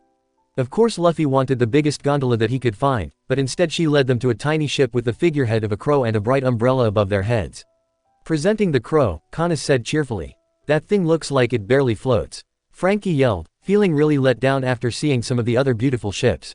"I think it's kinda cute," Robin said with a smile. "Oh, Robin dear, you always did have wonderful taste." Sanji swooned. "You're kidding me, right?" Luffy asked her. "Wait, crows don't even swim," Memory Sanji said slowly. "They should have made it a duck or something," Zoro added. "What difference does that make?" Nami snapped in annoyance. "We seem to be having a lot of irony concerning birds and ships," Usopp sighed. They watched as Canis explained that she used this to get around until she learned to drive the waver. So she had no problems lending it to them now. She then led them a little further ahead, telling them to take gate number 2, that would lead them to the upper yard. That was when they noticed that she seemed to have a lot on her mind. Luffy seemed to have noticed it as well as he frowned in concern and asked, "Hey, Canis." "Yes," she asked nervously. "You've been trembling ever since we left," Luffy said, his tone now serious. "Is everything okay?" "She is," Chopper asked in surprise, looking up and realized that he was right. Her whole body was trembling slightly, and she was suddenly unable to look at them as her eyes widened at Luffy's words. "Is it that noticeable?" she asked. "Yeah," Luffy said, surprisingly soft, "it's like you're scared or something. Probably about what might happen to her if this God finds out that she helped you guys," Frankie said, feeling real worry for the girl. "Not quite," Usopp disagreed softly. Memory Sanji at once started to say how sweet it was of her to worry about them. But then Usopp brought up another good question. "Speaking of being worried," he said, "are you and Pagaya gonna be alright? I mean, everyone in town is avoiding us like the plague, but you're leading us around, lending us your boat, giving us directions, is helping us gonna get you in trouble.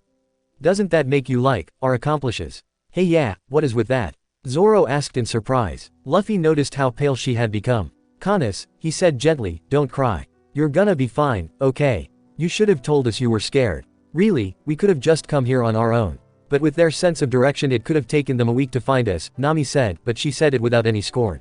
What was wrong with Canis here? "No," she said, unable to look at them. It's not." "Huh?" Brook asked. "If it's not that then?" Sweat was falling from her face and she was shaking worse than ever. "It's not what you think," she whispered. "Don't you get it? Even after I told you how terrifying Upper Yard is, I still lead you here. I even got you a boat and told you which route to take. Don't you find that odd? It's obvious what's going on here. She led you all here on purpose." Robin asked in surprise. "Now, don't be harsh on her," Sanji said grimly. "Poor girl had no choice in the matter. And anyone who can force her to do anything like this doesn't have a heart." They suddenly spotted McKinley yelling at Canis not to say anything foolish, before hit as their past selves looked around for the source of his voice. The others in town slowly began to back even farther away, as if there was a bomb about to go off. I don't get it. What's going on here? Chopper asked startled, and liking this less with every second. All of them but Sanji and Usopp were startled to see that Canis was looking close to having a nervous breakdown. Suddenly she fell to her knees. Just run away, please, she begged. She started crying as she apologized over and over again. The citizens were all freaking out at her tears, yelling at her, demanding to know what she was doing. Would someone just tell me what the hell is going on here? Zoro yelled. But Canis was already confessing everything. She revealed to them that she was the one who called the sky fish to take the Mary and the crew away. Canis, you mean? Chopper gasped as the others stared, unable to believe what they were hearing. You mean that thing that took Nami and the others away? Memory, Sanji yelled out, you called it Canis. Canis continued to cry, telling them that while they were inside talking to her dad, she went aboard and lied to the others about a current that leads to Cloud End. And she had them raised anchor, which was the signal for that lobster, and took them away. So that's what happened, Nami whispered, tears in her own eyes as she understood. But the tears fell when Canis finally cried out the reason that she did it. Once we know someone's a criminal, we must lead them to Upper Yard. If we don't, then the penalty is death. Their past selves' faces were frozen, darkened as she sobbed openly. It's our duty, she croaked out, it's the duty of every citizen. You mean they were going to kill her if she didn't lead you to the docks? Brook gasped. As cruel as it is, it's the truth, Sanji said firmly. I can never blame Canis for this, it's that bastard Eneru who forced her to make such a terrible choice. His hands curled into fists as he finished, and even if she did have a choice here, I can't bring myself to ever hate her. Knowing it now, I don't blame her either, Nami said, her heart truly aching for Canis. This must have been so difficult for her, but here she chose to tell them, willingly accepting the punishment rather than do something like this. But there was no need to. Brooks stated, you all were heading for the Upper Yard. There was no need for her to guide you all there. They thought that we were going to run away and abandon our friends, Sanji said in disgust, apparently it had happened before. That's crazy. Past Usopp gasped out. I know, Canis confessed, tears falling fast, I'm sorry, I should have told you sooner. Wait a second, Luffy said, his voice full of anger, and now he was trembling like Canis had been, only out of fury. You're saying, that they forced you to lead us all here? Too choked up to speak, she merely nodded. The three of their faces still dark, Luffy started, if that's true, and suddenly all three of them were yelling, then why even tell us at all? We were going no matter what, but when she tried to warn us, it was like she signed her own death warrant. Sanji said bitterly. Why? What happened? Chopper asked fearfully. Canis, stunned by their words, stopped crying and stared up at them, clearly not understanding. Are you nuts? Luffy asked, grabbing her shoulder, now your life's in danger. But she led you here. There's no reason to kill her. Nami gasped before she remembered the kind of monster that Eneru was, which means she knew what was coming. She stared up at the sky in terror as all the townspeople were all running now, looking just as terrified as they cried out that the judgment was coming. Judgment, Frankie repeated, sounding angry and lost once again, now gripping his big afro in frustration. Suddenly the skies above them opened up and there was a bright light above them. They looked up and there was a pillar of light flying down towards them. What the hellll? Frankie screamed as they all moved back, though this thing couldn't really harm them. But the power that it had was so strong that they could feel the electricity in the air. Luffy saw it coming and his face turned deadly white as he grabbed hold of Canis as they ran for it. But it was too big, they would never hope to avoid it. Luffy, Canis, get away from there, Nami screamed, but it was too late. The force of the impact was so great that it seemed to shake the whole island, blinding them all as they covered their faces from the brilliance of them all. But as soon as it had come, it disappeared. Shaking at the display of power they just saw, they all stood there, staring at the damage that had been caused. There was so much smoke that they couldn't see anything in front of them for a moment.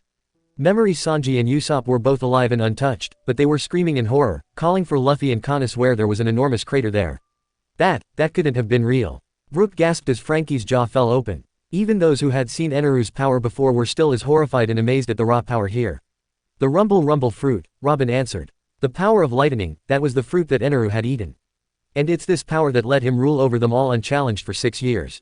That's one of the most powerful fruits of them all, Sanji stated, thinking back to when he read about it. And a Logia type on top of all that. I can see why they thought that he was a real god, Brook gulped. Maybe, but please, Zoro hissed, he was nothing without that fruit, and as soon as he ate it, he started calling himself a god. Pathetic. But for a horrible second, they truly thought the worst for Luffy and Canis until they heard another voice from above them call, do not fear. They are both safe. They looked up and there was Gonfall, on the back of Pierre, with the two safely on his back. Oh, thank goodness, Brook sighed in relief. That's twice he helped us out here, Zoro said firmly. The citizen around were staring at him as past Usopp said, "The weird old man. When do you guys start using his name?" Frankie asked half-heartedly at the joke. "Me, weird." Gonfall asked humorously, "No, I am the Sky Knight friend. And this one's on the house." He tossed Luffy down to them, but promised that he would keep Kanis safe with him, that he gave them his word. Luffy stood up and gave him his thanks, and after he helped them like this, they truly believed that she would be safe for now. But as Gonfall looked down at them, his expression was unusually stony as he asked them, "Now that you have seen the scope of Eneru's power and anger, what are you going to do next?" "I thought that was obvious," Sanji stated. "Like we were going to let that bastard Eneru get away with everything he did. The same thing we were going to do from the start," Luffy called, voicing what the current Sanji just said, "Go to Upper Yard and rescue our friends." Gonfall was looking at him with new respect as he said, "I see, may luck be with you." And with that, he took Kanis and they headed off across the city. That's one less thing to worry about, present-day Usopp sighed, glad for some small miracles. The three waited until they watched them fly off into the distance before they headed back over to the crow and threw their bags into it. Past Usopp was already starting to give them words of farewell before Sanji pulled him into the boat and he looked ready to cry. Luffy got behind the wheel and said eagerly as he started it up, "Alright, Upper Yard, here we come." Even with all of us in danger, he's still thinking about the adventure, Robin commented in amusement. "That moron won't ever change," Sanji stated, but he smirked at that. The citizens behind them were all gaping at the three of them in amazement, as if they couldn't believe what they were seeing, as they pushed off and headed off towards the gate and down the milky road, towards their friends, and the closer to danger. As the memory faded, Brook croaked out, "Such power. Yeah, and they were really trying to kill her," Sanji snarled, furious that anyone would do something like that. "Was Kanis and her old man alright?" Frankie asked worriedly. "I mean, nothing happened to them here, right?" "The weird old man was true to his word," Nami said gratefully. "They were both safe. That's a weight of my chest," Brook stated. Just then the memory came back, and they were still in the crow, the three of them heading along, the rest of them were following on top of the milky road like a sidewalk. "I'm never gonna get used to this," Usopp whispered, hating feeling like some kind of ghost here. "I really hope Kanis is alright," his past self said worriedly, looking behind them at the ever-shrinking Angel Island. "You know she's going to have hell to pay when the White Berets catch up with her, and it's our own stupid fault. She'd be okay if she hadn't helped us. And I'm not sure we can trust that Sky Knight. He pretty much gives me the creeps. But he helped you out twice." Brook reminded him. "Yeah, but we hardly knew anything about this guy," Usopp reminded him. "How did we know that we could trust someone like that?" "I see your point," Frankie nodded. "But he was a good guy," Chopper said without a doubt in his mind. "I'm glad to know that now," Usopp admitted. "I'm saying that here. He's kinda old and weird, but he doesn't seem like that bad of a guy," Luffy said. "He always did have good instincts about someone," Robin smiled. "There was no other choice," Memory Sanji said regretfully. "I wanna protect her but it's not like we could have brought her along with us." "Well, then she probably is in less danger without us," past Usopp admitted, not able to think of anything to disagree with that. "That's usually how it works with us," Zoro shrugged as he watched. Memory Usopp then counted off, "Sacrificial altars, ordeals, from the sound of it I wish I was the one flying off with the old geezer." "Big baby," Zoro whispered as the boat continued down a little slope and they could just make out the upper yard. As they drew nearer, some of them gasped when they saw it. "Hey guys," past Usopp cried out in shock, "where did that huge forest come from? Is that the upper yard?" Memory Sanji yelled as Usopp went to the map, trying to make sense of this. "It's huge," Frankie yelled, "and I thought the trees back in Goa were big. They're like toothpicks to these guys." He was right, though the upper yard reminded them a great deal of the middle forest in Goa, only the trees were easily at least twice as big. Onwards they went, Luffy admiring the foliage, and talking about how much he wanted to climb them. A little further ahead, they spotted the statues up ahead, similar to the one they saw on Lovely Street, only these seemed to be much older and made of solid stone rather than mud. There were also several torches that marked the entry. "Look, the entrance," Luffy yelled excitedly. "Oh, this'll be good," Frankie said, looking forward to this. "We get to see you guys beat the crap out of some priest." "Well, this is it, Usopp," Memory Sanji said, "if you're gonna chicken out, now's the time." "Actually, if you don't mind," past Usopp said, "I was kinda thinking I'd like to go back." "You were willing to leave us?" Chopper asked, feeling a little numb. "No," Usopp said quickly, I was just kidding here. Yeah, that's it. I was trying to lighten the mood. We all needed it. Besides, I'm sure that you were all safe with you there." "You really mean that?" Chopper asked, his eyes bright. "Hey, you're the doctor of the Straw Hat Pirates. If you can't do it, who can?" He asked, and that cheered Chopper up greatly, blushing, and slapping Usopp's knee as he told him to shut up. The others smiled at that as Luffy laughed to Memory Usopp, too late. "Then why did you ask me?" He screamed at the two as they laughed at how freaked out he was. They soon passed the statues. Usopp's face was contorted with fear as they sailed on, the faces looking like they were leering at them the whole way. As they went further on they saw the remains of ships scattered on either side of them, each of them run aground and sliced right in half as if a giant knife had cut them, like Zoro when he was done with a ship. Just then they heard the sounds of a large bird somewhere in the distance that startled Usopp so much that he shrieked. "Would you calm down?" Luffy asked him, turning the wheel a little to avoid a broken mast sticking up through the clouds. "Yeah, take it easy," Memory Sanji agreed. "Don't see why you're so freaked out," Zoro stated in his bored voice, "nothing's happened yet. If you can't stand this, then I'm worried about how you'll take it when something dangerous does show up." "Hey, I didn't do so bad against that fat freak," Usopp yelled. "What fat freak?" Nami asked. But Memory Usopp was yelling at the other two to notice the shipwrecks and that they all looked like they had been sliced up. "Wow, what happened?" Chopper asked. "You're about to find out," Sanji whispered to him. They heard a slight rustle through the trees and Usopp began twitching at that, asking if they heard it. "The woods are full of noises. Just relax," Luffy told him calmly. "I heard that," Past Sanji yelled. That was finally too much for Usopp. He started screaming and broke out the two paddles that were attached to the ship and tried to go faster. It was a good thing because, out of nowhere, there was a large scythe came flying from behind the trees, its blade large and sharp. Chopper and Brook both screamed in shock as it came barreling towards them. Though the three in the boat were able to miss it by the skin of their teeth, it turned out that wasn't the only one. Dozens of them started to appear and Luffy screamed out orders to start paddling like crazy, which the other two had no complaints to following. It was all they could do to keep avoiding being sliced in half. It was a good thing that they didn't take the gondola that Luffy had wanted before, because the crow was small and nimble enough to avoid the blades, though they were still narrow misses each time. Memory Usopp was yelling out confusing orders, and Luffy finally yelled at him to take the wheel as he turned to the back and launched them into the air, sending them flying right past the scythes. With Usopp at the wheel, the other two began to paddle like mad, going much faster than before.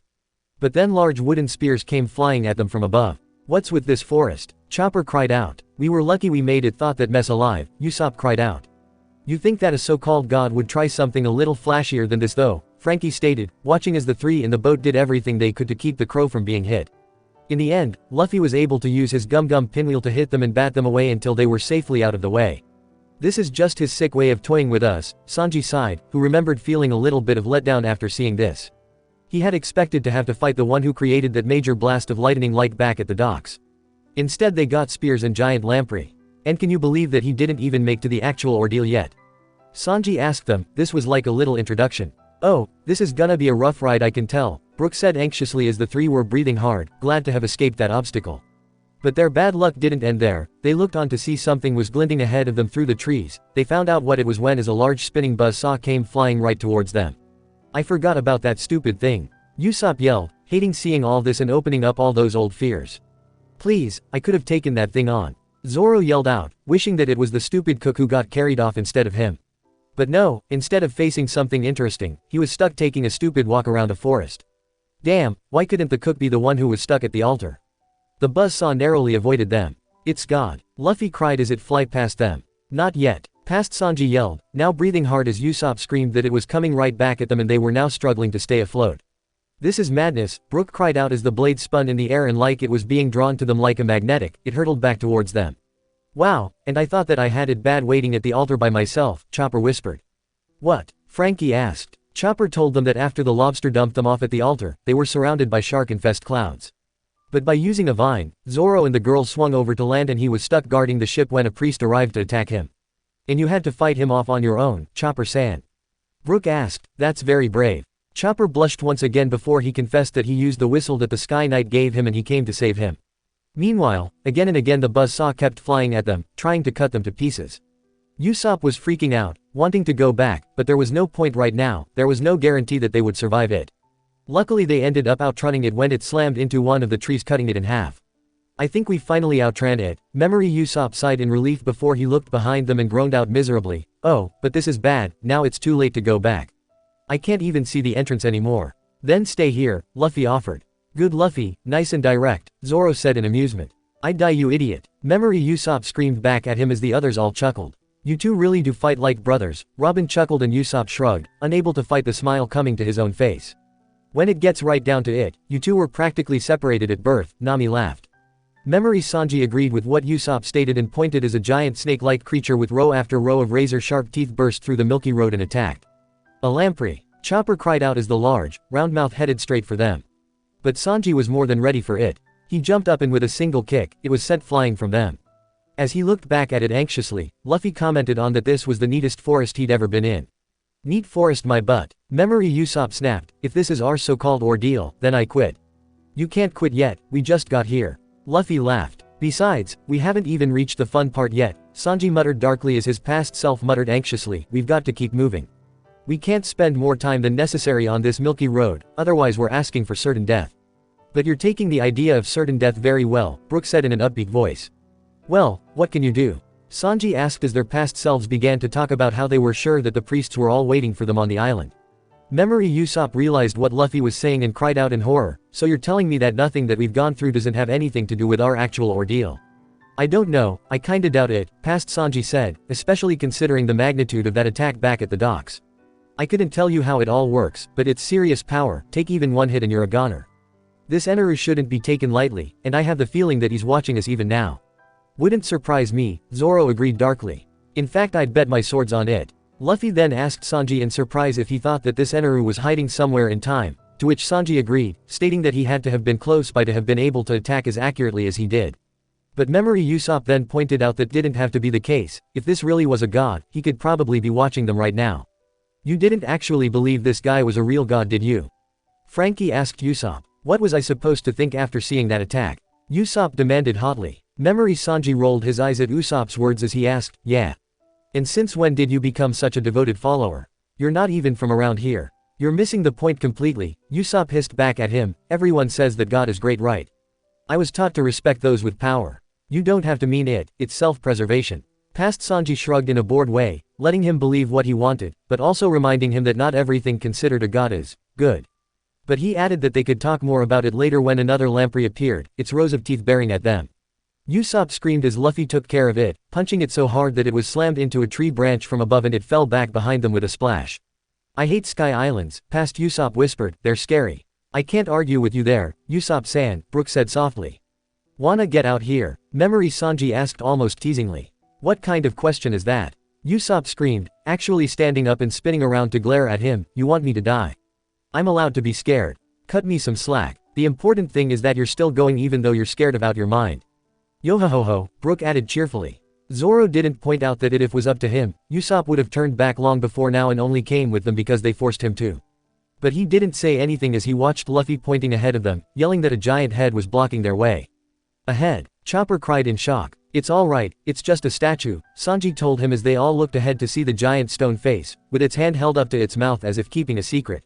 What is that? Frankie asked as Sanji told Luffy that it was just a sculpture, to which Luffy responded that either way it was still a dead end. No, look, Memory Usopp yelled, there are 4 entrances. And he was right, the river branching off into 4 paths going through each finger, each labeled with a different ordeal, ordeal of swamp, ordeal of iron, ordeal of string, and ordeal of balls. What is all this? Frankie asked slowly. Isn't it obvious? Robin asked seriously. Each one of these doorways leads to one of the 4 priests. This was set up to make you decide your own poison, so to speak. So if you get killed, you have no one but yourself to blame for the choice you make, Zoro nodded in understanding. Which did you all chose? Brook asked Sanji and Usopp. Hey, I remember one of them. Chopper said, looking to the first finger. And he also thought of the priest who attacked him when he stood guard at the Mary. The ordeal of swamp. I was almost killed there. And I remember the second one, Zoro stated, looking to the next one. The ordeal of iron almost did kill you there, I thought for sure you were dead, Chopper. Really? Chopper asked in surprise, I really don't remember that so well.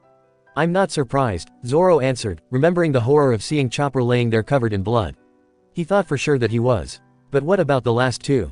Robin suddenly asked. I didn't really understand it, Chopper went on, but the priest who attacked me had to be the one in charge of the ordeal of string. So you all took. Brook began as Sanji nodded. The ordeal of spheres, he nodded. Memory Usopp looked back to them, asking which one they should take, with Luffy pointing to the last one, saying that spheres sounded like fun. That's your only reason, Memory Usopp yelled, they're ordeals. They're not supposed to be fun. He then looked back to their choices and added, not that I'm disagreeing with you, spheres is definitely the one that doesn't sound too violent. He then started to imagine what the other ordeals would be like, with each one and in the end, his active imagination got the better of him and he didn't know which one to take. I never knew you had such an active imagination, Usopp-san, Brook said. Some of the people back in my home village used to say that it was a curse, Usopp gulped, thinking back. He could see what they meant. We don't have time for a debate here, Memory Sanji stated in annoyance. They had to make a choice now. We're right on top of it. Alright, spheres it is, Luffy decided. Looking like he was doing this against his better judgment, Usopp turned the wheel hard and they headed to the doorway in the Pinky, shutting his eyes as he did so, as if hoping that he could somehow protect himself from whatever was coming. When they entered the long tunnel and found that they were in the pitch darkness, they couldn't see anything in front of them. How bad were these ordeals? Frankie asked suddenly. It was a nightmare, Usopp hissed. The ordeal of spheres had a 10% survival rate. Only 10%. Brook cried in shock. What did you have to do here? Nami asked, not sure she'd like the answer. I'm sure you'll see, Sanji sighed to them, but in case you don't, let's just say that not all surprises are good. Memory Sanji then poked fun at Usopp, asking him not to shut his eyes since he was the one driving. Not that this made any difference, it was just as dark either way. Luffy suddenly had a very interesting idea and they heard his voice call out, hey guys, what if this is like one of those games? He just had to scare us here, didn't he? Usopp whispered bitterly as his past self asked what he was talking about. You know, if you pick the right door then you get a prize. Luffy asked, but if you pick the wrong one? Huh, not a bad idea, Robin said, thinking it all over. Yeah, but in this case, no matter what you chose, it was a wrong door, Zoro yawned. What are you talking about? What if we picked wrong? Why couldn't you mention this before, Luffy? Memory Usopp yelled at him. Well, let's see here, Luffy's voice said, sounding thoughtful as he thought it all over. If you pick the wrong one, then you fall off the island. Usopp lost it. How can you say something so stupid? He screamed out. We're thousands of meters in the air. I don't know how many times your life can flash before your eyes during a fall like that, and I don't want to know. Well, that would be one way to know if you picked the wrong door, Zoro said calmly as Usopp sighed, wishing that he had switched places with Zoro here. Light suddenly appeared in front of them and they spotted the exit. You both are being idiots, past Sanji said as they headed through, nothing like that is gonna. But then as they went out, they went right over the edge of a cliff. Some of the present-day Straw Hats all screamed in shock at what they were seeing. The crow hung in the air almost comically for several seconds before they fell, looking down to see nothing but clouds below them. The three in the boat screamed wildly as they did so, with Memory Usopp screaming at the top of his lungs, "You've got to be kidding me." Some of the other Straw Hats screamed in shock as well as they started to fall. But when they went through one cloud and, to everyone's relief, they landed on another milky road that had been directly beneath them, but they hadn't been able to see it with all the clouds. Chopper was shaking horribly as he clung tightly onto Zoro's leg. Nami and Brook were both trying to remember how to breathe after seeing something like that. I think my heart really did stop at that, Usopp muttered as the three looked around, shaking. Sanji was asking, as if making sure that they weren't dead, were alive. Past Usopp was twitched horribly. I seriously thought we were falling all the way back to the Blue Sea. I'm still going to kill Luffy for doing that, Sanji muttered as his past self was now kicking Luffy hard in the head. That's because someone had to make up a lame story to scare us. I was scared. Luffy laughed. I thought I was a goner too. Dumbass, Sanji hissed to himself. Once he finished laughing and everything calmed down, Memory Sanji pulled the traumatized Usopp from his seat at the crow and took over at the controls this time. Here, they looked around cautiously, trying to get their bearings right. They were still in a large forest, not unlike the road they took to get here, but the milky roads were all crossing and overlapping with each other, even sometimes going up high in the trees and under branches. But what was really different was that this forest was filled with hundreds of large white balls. They seemed to have been made of island cloud, and they were simply floating, not moving, but hanging in the air, drifting around innocently. Most of the present-day Straw Hats couldn't figure out what was so dangerous about this ordeal, but they didn't say anything as they watched. The three and the crow sailed around for some time, just looking around at all the balls that resembled giant flakes of snow, their eyes peeled for anything out of the ordinary. After a while though, Luffy and Usopp dropped their guards and began poking their heads into the bags for a snack. Only Sanji remained fully aware, looking around watchfully as if expecting someone to jump out and attack at any moment. Soon their captain and sniper had gotten bored, and the two of them were playing with one of the balls, passing it back and forth like a beach ball. Sanji looked back to them and began to tell them off before a snake burst out and went for Usopp, baring its fangs.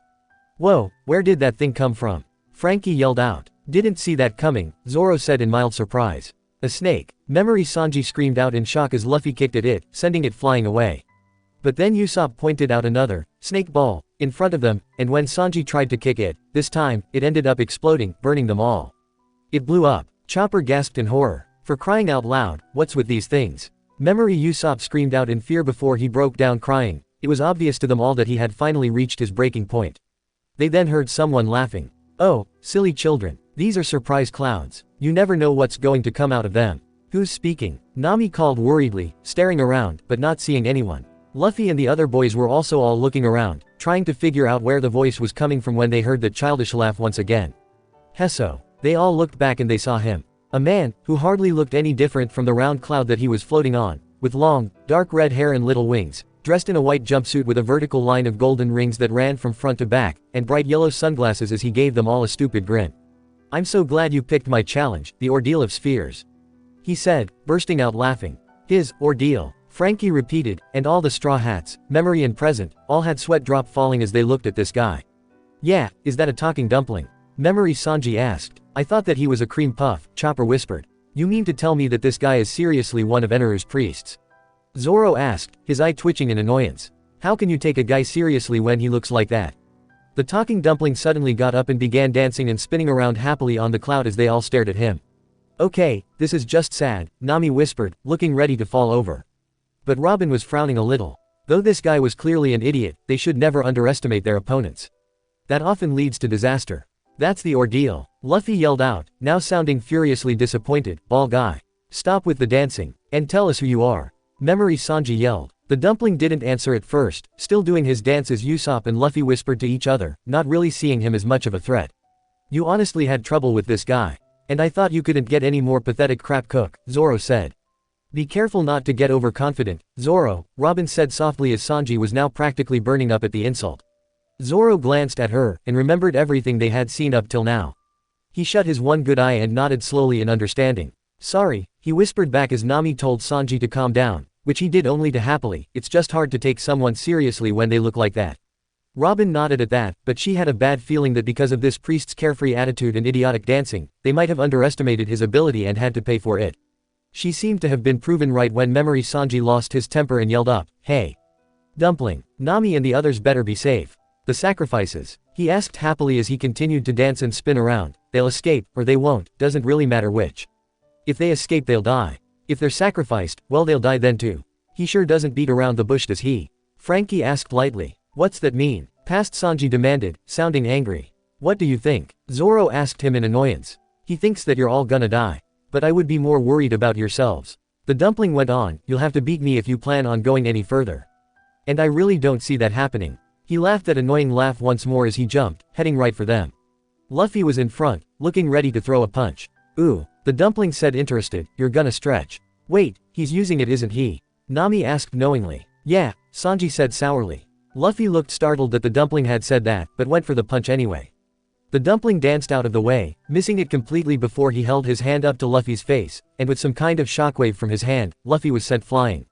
His hat was blown off like a kite before he was slammed right into the tree, crashing into it, and for a moment the memory faded around them, turned dark before they came back and Luffy was on his face, leaving a deep crater in the tree behind him. A trail of blood was dripping from his mouth as Usopp and Sanji yelled at him, trying to know if he was alright. "How'd he do that?" Brook cried out. "He didn't even touch him. That was an impact dial." Usopp gulped, knowing the pain of one of those things all too well. "A what?" Brook cried, turning to stare at him. "It can absorb any attack, like an explosive, and store it," Usopp said, "and you can use it later to fire it back." He used that to store Luffy's pistol attack and threw it back at him. "Luffy." Memory Usopp called in terror, "You're okay aren't you? A hit like that couldn't have hurt you that much." "Well, his own attack would," Sanji said, wincing at their stupidity here. The dumpling laughed as he held up his slightly smoking hand. "Well, you see, it's not what you call a normal hit." Enraged, Memory Sanji charged at him, but once again the dumpling was able to dodge it by merely stepping to the side, almost twirling around. Only the most well-trained are granted the power of mantra. "Mantra," Frankie repeated, sounding confused. "That's what they call observation hockey up here," Robin answered. "I never really understood how that works," Chopper gulped, wishing that he could do something that cool. "We'll talk more about that later," Zoro promised. But meanwhile, Memory Sanji was staring at the dumpling in shock, unable to believe that he was able to predict his attack, before the fat freak held up his hand and sent him crashing to the ground as well. Past Usopp screamed out Sanji's name, not noticing the dumpling right behind him before he was also sent flying down to join them. All three of them were bleeding and hurt, but they didn't seem to be too badly hurt because they were already starting to get back up. Luffy looked to the others, and Sanji confirmed that they were alright as he reached for his hat. "Looks like it didn't hurt you guys as much as we thought," Frankie pointed out. "It was mostly shock than them actually hurting us," Sanji muttered, his face turning a little red at how lame he looked here. His past self was then demanding to know what that bastard did.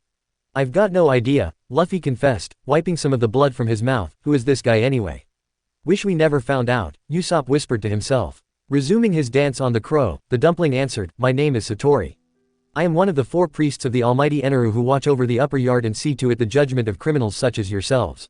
I own the Verth in this lost forest. The lost forest, Luffy repeated, sounding just as lost. Why yes, Satori smiled evilly, my forest and all its glory. Ho hoo, what makes it his forest? Frankie whispered skeptically as Satori stepped on the accelerator and caused the crow to start moving once again. Wait, you need that don't you? Brook called anxiously. That's the point of the ordeal, Sanji muttered with a slight twitch in his eye.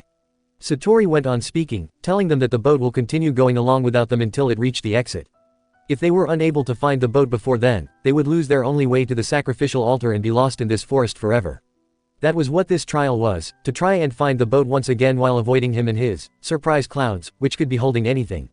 So that's what you meant when you said that not all surprises were good, Nami whispered. Just what kind of things were in there? Nothing good, Usopp moaned out, the pain still sharp in his mind. The ordeal of spheres. Satori yelled joyfully, there's a 10% survival rate. So good luck. He laughed a little more, you boys better catch up to her real soon. She's getting away. Luffy offered to stay behind and deal with Satori while Sanji and Usopp went looking for the boat. Memory Sanji hesitated for only a moment before he nodded in understanding, but before he left, he warned him to be careful.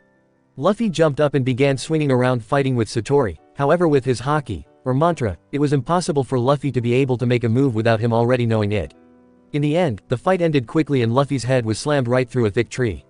That didn't last long, Frankie said, feeling a bit disappointed at that. Haki users can be a pain in the ass to fight, Zoro stated with a smirk. But they're far from invincible. Luffy tried desperately to pull his head out of the tree trunk as Satori continued to laugh. Aren't you stubborn? He asked sweetly before he went floating away on his sphere, clearly going after the others. After several tense minutes, Luffy was able to pull his head back out. Luckily, after a little running, they found that he hadn't gone far. They spotted him tormented the other boys and Luffy went running along the tree branches to reach him, sending a Gatling gun right at him. No, Nami called, if you do that, Luffy. Too late, Robin answered. That attack only made things worse. Luffy stop. Past Sanji screamed, use your head. You're only making things worse. Luffy realized this as well, but it was too late. The onslaught of the attack had caused all the surprise clouds around them to start flying every which way. They would then hit other surprise clouds and then they would go flying in all directions as well so that it was like a snowstorm. They were soon forced to run around, avoiding them at all costs. A variety of things emerged from them. Things like spears, giant crabs, fire. Usopp even had 4 giant singing birds appear out of some and start punching him like a boxing match. Luffy, through a series of acrobatics while trying to avoid drowning and being eaten by sky fish, was forced to start swinging around on vines. His fear turned to laughter as he let out a loud jungle call. Will you get serious? Memory Sanji roared at him. That's what you did, Nami hissed to Zoro, remembering how he had cried out just like that as he swung away from the altar. What? He asked, if you do the call, you can swing a lot easier. How the hell does that make sense? She yelled at him as he shrugged unconcerned. After seeing Luffy swinging around on vines, Memory Usopp got an idea and went to his newest invention that he called the Usopp Awe. A special belt that he made that could fire a grappling hook for him to swing from tree to tree with. And the present-day Straw Hats watched as he was able to hook onto a tree and went swinging over to the crow. Everyone thought for sure he was going to make it. Even Satori was looking surprised by this, at least until they found out that Usopp forgot to put in a way to detach the rope and missed the boat. That's lame man, Frankie said in disillusionment, you really got our hopes up. Usopp turned red once again at how stupid he had been. I forgot about that, it wasn't completely ready when I built it, it still had a few bugs to work out but I thought that it would have worked. And it would have if you had unbuckled it, Robin offered. Your inventions are useful. Of course, and they only got even better over these 2 years. Usopp beamed proudly. I'm sure that the next thing I come up with will really amaze you. Finally losing his temper, past Sanji got them both down in front of him and beat them both black and blue. You didn't have to go that far did you Sanji? Chopper shrieked in shock. Of course I did, Sanji said angrily. Someone had to slap them awake and start acting serious. Here's the deal, his past self said once he had cooled off and took several deep breaths on his cigarette. I'm gonna forget what just happened, now you do what I say. Both boys nodded, having no problems with that, and clearly not wanting to get beaten up again. Okay then, he said as he went on. First thing we forget about the boat for now. Then we're all gonna charge that fat freak at once. Is that really your best idea? Zoro asked him in amusement. Shut up, I don't see you there willing to help. And if I was having so much trouble, you wouldn't have stood a chance. Sanji yelled at him. The amused look on Zoro's face was replaced with anger and soon the two of them were fighting in the background. The Straw Hats all ignored them as they turned back to the matter at hand. I don't care what kind of powers he's got, Memory Sanji said, with all 3 of us attack at the same time, if there's a way to beat him we'll find it. That rarely ever works though, Brook said anxiously. Oh, Satori's voice called from somewhere above them, obviously having heard everything they said, don't be so sure. They all jumped up, staring around to try and find him. When Memory Sanji turned his back to keep looking, Satori fell from the branches above and jumped behind him, hitting him with another impact dial and sending him crashing to the ground. Luffy and Usopp both tried to fight, but soon they joined Sanji as well. All three of them were lying bruised, bloody, and burned on the ground as Satori continued to jump around happily on the surprise clouds. By this point, Luffy was struggling to push himself back up as Satori laughed again. You're still alive. I'm impressed. And, as a reward for good behavior, we're gonna finish off our fun today with a move I've received several awards for. Ho hoo. He then pulled out a stripped cane like a giant candy cane, my super secret surprise, Sphere Dragon. I'm almost afraid to see this, Nami whispered with a tremble in her voice. And then, Satori connects several surprise balls together with a dragon head on top so that it looked like some strange kind of caterpillar. Introducing the Sphere Dragon, he called happily. That's it, Frankie yelled. That doesn't look so bad. Chopper said nervously, but Usopp shook his head. It's bad, he said firmly. But Luffy looked far from impressed as he got back to his feet. Now panting hard, he yelled up, it looks like all you did was string a bunch of surprise clouds together. Is that the best you can do? I have to say I'm disappointed. Oh, you won't be for long. Satori promised. You see my friend, the dragon is loaded with explosive surprises and all sorts of delightful shrapnel. Hell, Sanji muttered, stopping his fight with Zoro to look up at the talking dumpling again. Memory Usopp paled before he squeaked out, but, that means. If you even touch the fireball sphere somewhere on its body it'll be over for you and your friends. Satori said happily. You'll be blown to bits in the incinerating inferno. Hope you like fireworks. He then held the cane high and the dragon went straight for them. And the worst part is if you touch it you'll end up going down in flames, Robin said causally, as if dragons exploded every day. That's easy for you to say.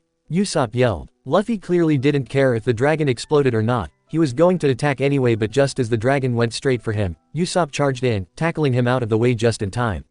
You idiot, he yelled, holding Luffy down to keep him from attacking the dragon again. That freak just told us if we touched that thing it'll explode.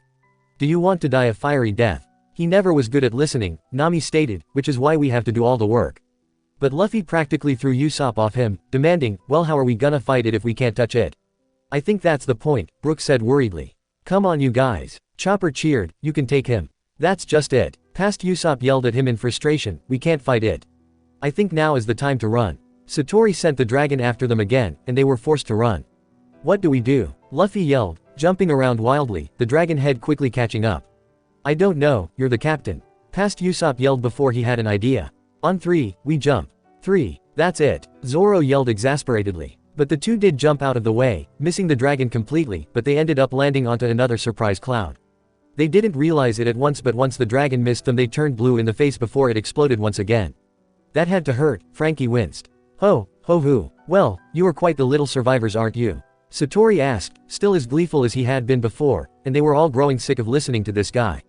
The two rolled over, with Usopp yelling at him that he was just toying with them. Correct. It wouldn't be as much fun if you didn't experience the full power of the Sphere Dragon. Satori asked, as if they were two naughty boys who were being punished for doing something stupid. Shall we continue? There's no way you can win. He bragged, after all, I'm a priest. And you all look so tired. Why don't you just end this now and die? Come on, there must be something you guys can do. Nami said in frustration. Don't worry my dear, that fatso go what was coming to him in the end, Sanji said firmly. My heart can't take any more of this, Memory Usopp gasped, now looking like he was fighting to breathe. Too many surprises, how, it hurts. And it did, Usopp whimpered as he watched. You'll be out of options quite soon, Satori said, looking back up. It's sad really, your little boat has almost reached the exit. And when that happens, it's all over for you.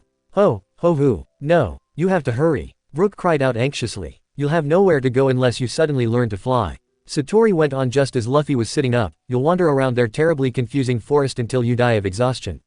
But they all knew that the boys were far from beaten. Luffy was up again, trying to attack, but he might as well have just told Satori what he was going to do. He dodged it and had the dragon going after him once again. As Luffy ran, they noticed Memory Usopp slipping off into the forest. Where were you going, Usopp? Chopper asked at once. With Luffy distracting that fat freak, this was my only chance to go find the boat, Usopp said. Or were you just running out on us? Sanji asked teasingly. Hey, I may be a coward, but I'm not traitor. He said angrily. As Luffy continued to run, he finally caught a break when he ran up a tree, and almost ended up falling back on the dragon. But something caught him before he did, and he discovered the wire that was connected to Satori's cane, and what caused him to control the dragon like a puppet. It only took him a few seconds to realize what it was, and then he snapped the wire in half. "Yeah, that's how you do it." Nami cheered. Robin chuckled as she nodded. Yes, he was close to blowing up there. If he missed that wire, he'd be dead.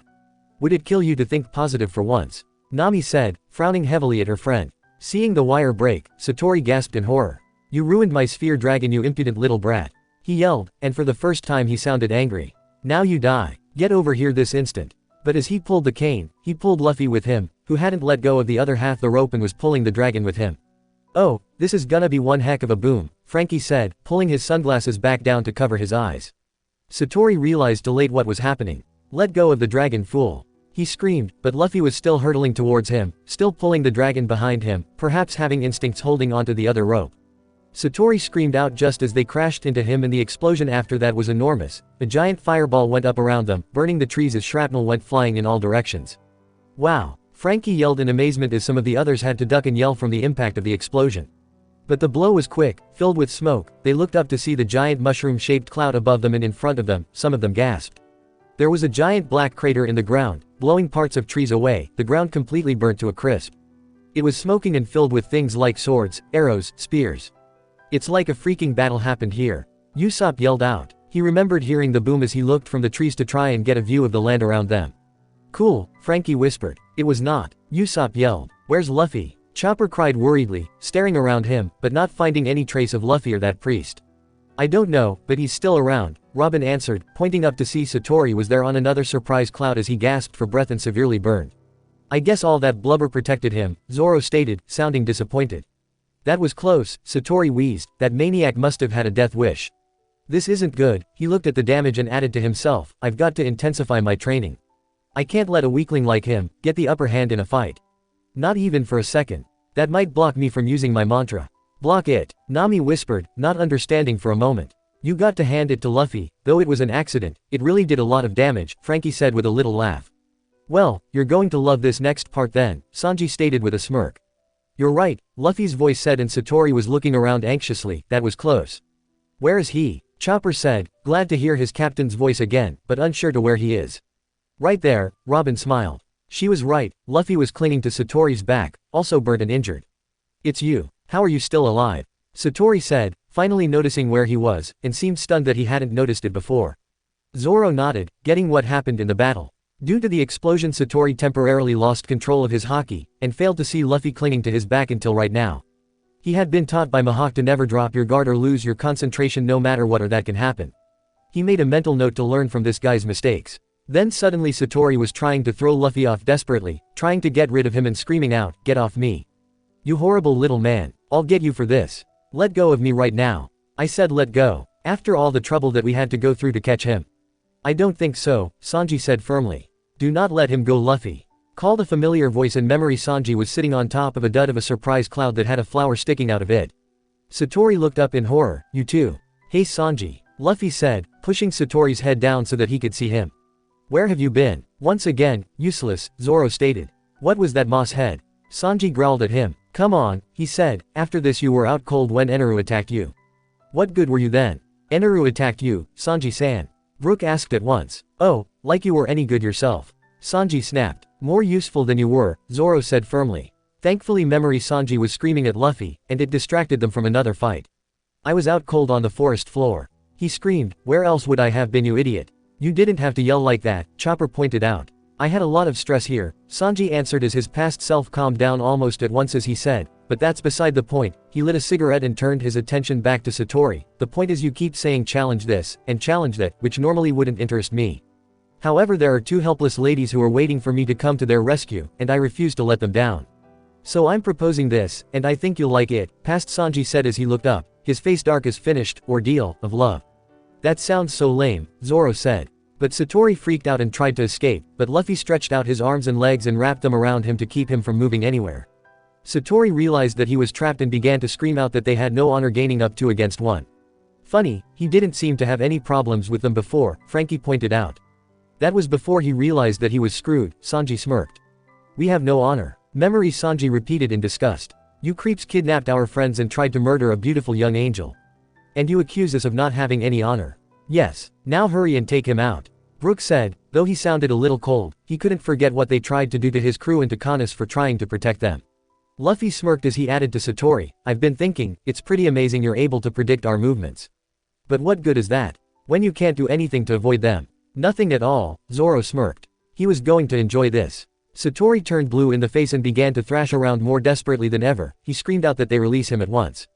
That he was a priest and not being judged by him was a first-degree crime in Skypia, that attacking him meant declaring war on Eneru. Yeah, but being judged by him means death, Frankie pointed out, so I think that you should take your chances. And that's what we did, Sanji nodded. His past self and Luffy couldn't have cared less what Satori said anymore. Sanji then leapt high into the air and starts flipping over rapidly to gain speed. When he fell down, he brought the heel of his foot down on Satori's head, shattering his glasses and causing a few teeth to pop out of his head as he screamed, and that was the end of the fight in the memory. Thank you, he couldn't have shut up any sooner, Zoro sighed. I can't think of anything more humiliating than being beaten by a guy who looks like that. But I still don't get how he was able to do that, Chopper said, looking back up to Zoro. Just what is haki? And how can these guys use it? Can anyone learn it? Zoro sighed, it's kinda hard to explain, but to this kind of haki, it's known as the ability to hear. To hear, Brook repeated, sounding lost. Not just anyone can master it, Sanji admitted, it took me months to even start to get the hang of it. And out of the 3 forms of haki, it's probably the most common. But what Moss Head means is that it's the ability to sense the presence of others, even if they're far away or concealed. See, everyone has a kind of voice, and as long as you're alive, your body emits this voice. And if you practice long enough you can learn to hear this voice and foresee their moves. And how does that work? Nami asked them in confusion, sitting on a falling tree trunk as she listened. Basically this prediction appears image or brief premonition of what your opponent will do in your mind's eye, Zoro answered, and you can actually foresee the kind of damage you'd take if that attack hit you. What I do know is that the more killing intent your opponent has, the easier it is to see. But once you fully master it, you can see it with everyone. But most people use it to just sense where someone is, Sanji finished. But how come Satori wasn't able to predict what Luffy pulled with the spheres? Frankie asked in confusion. Because haki can't predict random attacks, Zoro answered. Haki is linked with your opponent's own awareness of themselves and their surroundings. If you rely only on impulse or by surprise like Luffy did when he still held onto the string of clouds, you could lose your concentration. I see, Chopper said in amazement. So that must have been what happened when he defeated Gidatsu, he lost his own concentration. And the other haki forms? Nami asked. Later, Zoro stated as he pointed forward to see the next memory came up and they were continuing on once they found the boat. They had left the forest and had entered a rich grassy field, much like the one they had found Ace's and Whitebeard's graves in. Only there was something wrong here, there were skulls set up on stakes, scattered everywhere. This is horrible, Chopper screamed in horror at all the skulls. Skulls. Brook cried out and Usopp hit him over the head. You're hardly different from them, don't ya think? He yelled at him. What is this? Luffy gasped, shielding his eyes from the sun as he looked ahead. My money is, this is where we're supposed to find the ordeal, which means another priest, Memory Sanji said, so you two stay awake. We didn't want to have another incident like with those clouds, do we? Nami asked Usopp, who looked down, once again kicking himself for how stupid he was here. Oh no, Memory, Usopp moaned out, I think one ordeal is enough of a nightmare today. Which one seems like it can be out here? String, iron, swamp, I'm so nervous. Relax, it's just a grassy field. Luffy told him. Open your eyes. Usopp cried out with a strangled scream, it's not just a field. It's a field with 1,000 impaled skulls set up like trophies to scare us. And it's working. This place sure isn't do your nerves any good, is it, bro? Frankie asked with a little laugh. No, it didn't, Usopp said seriously. This place was giving me grave hairs by the time we left. Luffy looked over the edge and saw that he was right as they passed the skulls. Yeah, you're right, I wonder who did this. It had to be a priest, of course. Frankie yelled out. But Robin was frowning a little as she passed them all. I don't think so, she disagreed with softly. Eneru's men had only been here for about 6 years. Even if they had killed a person every single day here, I don't think that this would be enough, they're all much older than 6 years as well. Wait, what are you saying? Nami asked, not getting what she was saying. If I has to guess, these had to be parts of the outcome of the war up here, she said. War? What war? Brook asked, startled. It's kinda a long story, Nami said as Memory Usopp then began to cry again, gasping out that it had to be another one of those priests behind this and he was going to tear their bodies in half. Another priest with another ordeal. Sounds like fun, Luffy said. You think he would have learned his lesson after that first priest, Nami said exasperatedly. He doesn't learn unless you beat it into him, Sanji said knowingly. Are you out of your mind? Memory Usopp demanded, now sounding hysterical. Those are heads on sticks back there. On sticks. That's gonna be us. Oh, don't worry so much, Usopp, we'll beat him, Luffy said when they suddenly heard a blast a little ways of them. Looking up, several figures came bursting out and flying at them on those strange skates one again. One of them was carrying a large bazooka and noticed them as well when they flew overhead. He then flipped upside down and sent a cannonball at them, which Luffy reflected and redirected. What's his problem? Zoro asked angrily. There were about 4 men in all, and when they saw Luffy inflate himself, they landed in the treetops, looking stunned as they stared at them. He looks familiar, Brook said, noticing one of the men, the one with the bazooka. More of his priests. Not quite, Sanji muttered. We're ready. Luffy screamed at him angrily, now revved up for some action. Come on down. We'll cream you. Make your move, big guy. That remark seemed to tick the man off, even at this distance. He then stood up and shouted back, you sound and stink of Blue Sea people. Which means you're the ones causing all the chaos in Skypiea. Guilty as charged, Zoro said proudly. It's what we do best, Sanji agreed. Memory Sanji then said quickly to Luffy that he was the one who attacked them when they first arrived, which only infuriated Luffy all the more. I thought he seemed familiar, Brook said, now recognizing the tattoos on the man's shoulder. Now that he could see his face, half of it was also covered with similar tribal marks that his arm had.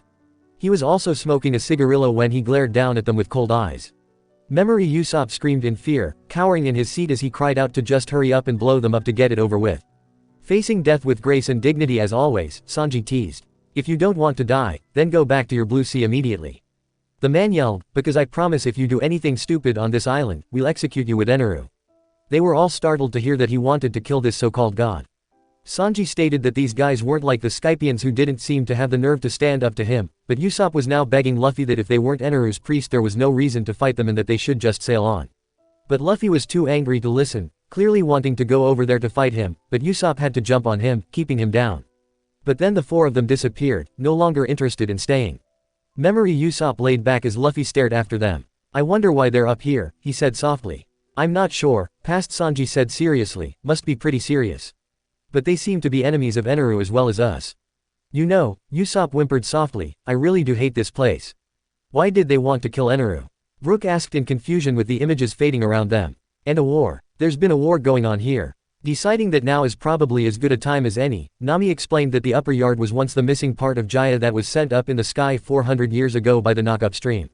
Its former habitants, the ancient Shandorians, were driven out by the Skypians, whose greed caused them to successfully claim the land as their own. And because of that, for the last 400 years, the Skypians and Shandorians were at each other's throats to claim the upper yard. Fighting over this hunk of land for 4 centuries. Brook gasped out, couldn't they have solved this peacefully? No, Zoro said, apparently neither side was willing to let go of the upper yard. But, Gonfall, the Sky Knight had been the leader of the Skypians before Eneru arrived, had been trying to work out a peace treaty with the Shandorians, Nami added, but before everyone could come to an agreement. I see, Brook said softly. It must have been hard for Gonfall to see all this happening and be unable to do anything to have prevented it. That's why he decided to become the Sky Knight, Nami finished up, so that he could at least do something to protect the people up here. Because after Eneru invaded Skypiea and took over, things just got so much worse here. Wait, Frankie gasped out. If this land was once part of Jaya, does that mean that this part of Jaya is the city of gold that Nolan talked about? That's right, Robin nodded. The city of gold didn't sink into the sea like he thought, but rather it had been up here in the sky all this time. This is all incredible, Brook said in awe. To think. Yeah, Sanji sighed as the next memory appeared before them, but this place had a hell of a lot of problems despite the fact that we're so close to heaven. This place was as far away from Godland as you can imagine. But the war's over now, isn't it? Frankie asked at once. Right. Robin only smiled and put her finger to her lips, silently telling him that they'll know soon enough. The next memory was of them continuing to ride the crow along the milky roads, only now the sun was going down. The sky was a mixture of red and golds, and they knew that it wasn't going to be much longer before the sun set. I'm surprised that they have sunsets up here, Frankie said, looking at the slowly sinking sun. I think we all were, but I suppose it has to get dark up here while the sun is on the other side of the world, Nami offered. They were now following the crow as it took a road that was climbing over the largest tree that any of them had ever seen. Luffy's eyes were wide like a child's as Memory Usopp began muttering that he had a bad feeling that something bad was waiting for them over that treetop, he was sure of it. It turned out to be a right guess. When they got to the top, it led to an incredibly unsafe drop. And like they were on a roller coaster, they went into almost a free fall, sliding down at a breakneck speed. Memory Sanji suddenly called over the rush of the wind, do you see them down there? Not another priest. Brook called in worry. Are those the priests? Memory Usopp cried fearfully. No, just sky sharks, past Sanji said, and Usopp sighed in relief. Oh thank goodness, I thought for sure that we were goners. Whoa, Whoa, whoa. What do you mean sky sharks? Sharks that live in the sky, I suppose. Robin laughed a little as they spotted them. Frankie gave a sharp intact of breath and Brooke screamed. Sharks, the size of whales, bright blue with stripes, were there at the bottom of their descent, their mouths filled with razor-sharp teeth, and large enough to swallow them whole, were wide open. Memory Usopp started panicking, but Luffy took care of them all by jumping to the crow's head and used a Gatling gun and punching each one of them out cold. Once the danger was out of the way, they ended up skidding to a rough stop in what looked like a lake of clouds, and splashed water everywhere. Boy, this place really is trying to kill you, Frankie yelled, looking at all the sharks that were floating everywhere behind them. Yeah, but we finally came across a break here, Sanji smiled triumphantly as he pointed to the front. Luffy also noticed it as he gasped and yelled to the other two once they got their bearings, check it out. We found it. There's the altar with the Going Merry sitting right on top. He was right, on the top of a pyramid-shaped structure was the ship, and over on the shore were Nami, Robin, and Zoro, all of them alive and unscathed. All right, Frankie cheered as he punched the air. Ya did it. And everyone's all right too. But what happened to the Mary-chan? Brooke asked anxiously. Even from this far away, they could see that the ship was a mess. She was burnt in several places and the mast was lying at the foot of the stairs that led up to it. But none of them seemed to have noticed it at first. Luffy and the others were all so glad to see them, to meet familiar faces that weren't trying to kill them. They started to cheer and celebrate. It was a touching scene. They went over to the shore to pick up the three there before they headed to the foot of the stairs and raced up to be greeted by a big hug from Chopper. But Chopper was in just as rough shape as the boat, his fur was scorched, and there's still bleeding cuts. He had covered his chest with bandages as he had treated his own injuries. What happened to you, Chopper-san? Brooke cried out. Chopper sighed unhappily as his past self told them that soon after Zoro, Nami and Robin headed off into the woods, a priest called Shira appeared at the sacrificial altar to take care of the offering. He was burning everything around him with his lance and bird that breathed fire, and managed to destroy parts of the Merry before he finally got bored and tried to kill Chopper. So he must have been the one with the ordeal of swamp or string, Zoro said with a frown, wishing that he had stuck around at the altar himself to fight this guy. It must have been string, Chopper said, suddenly remembering when Gon Fall and his bird couldn't move, just stuck in midair. That must have been string that was holding him trapped there, invisible string or something like that. After hugs all around, asking each other if they were all right, with Sanji particularly asking the women, who informed him that they were just fine, Memory Usopp finally noticed what was left of the mast and asked what happened. Past Chopper tried to apologize, letting him know that he tried everything he could to protect the ship, but that priest kept burning everything. We all know that you must have done your best, Chopper, Nami told him gently as she crouched down to meet him at eye level. Chopper shifted uncomfortably, still wishing that he had been strong enough to fight that guy off and protect the Memory. If he hadn't called Gon Fall there, then he wouldn't have been so seriously hurt. He sighed, before he looked up, trying to remind himself that he wasn't that same person anymore. He was a monster who could protect Luffy and his friends. Nodding firmly to that, he watched as Memory Usopp nodded slowly, telling Chopper not to worry about the ship, that they'll figure it out later, and was just glad that he was alright. At his words, Memory Chopper looked ready to cry as he ran to the edge of the ship, climbed up it and began to declare to the rest of the world, I promise to become a more reliable man starting right now. And you have become one, Sanji laughed a little. It's all a matter of confidence, Robin added, and Chopper told them both to be quiet, that he didn't want to hear any more compliments from them even if they did make him happy, which he said that they didn't. Luffy told him to stop yelling at the altar and asked how he was able to get rid of that priest. Memory Chopper looked back and explained that he used the whistle to call Gon Fall. In the nick of time, the Sky Knight appeared and the two fought a battle in the sky. After an even match, Shira used his ordeal to trap Gon Fall and pierce him with his lance. Chopper then took them all inside the cabin to where he had been tending to his wounds, promising that though he was badly injured, he had a good chance of recovering if he rested. Wow, what a guy, Frankie sniffled, tears falling and his lip trembling as he realized this.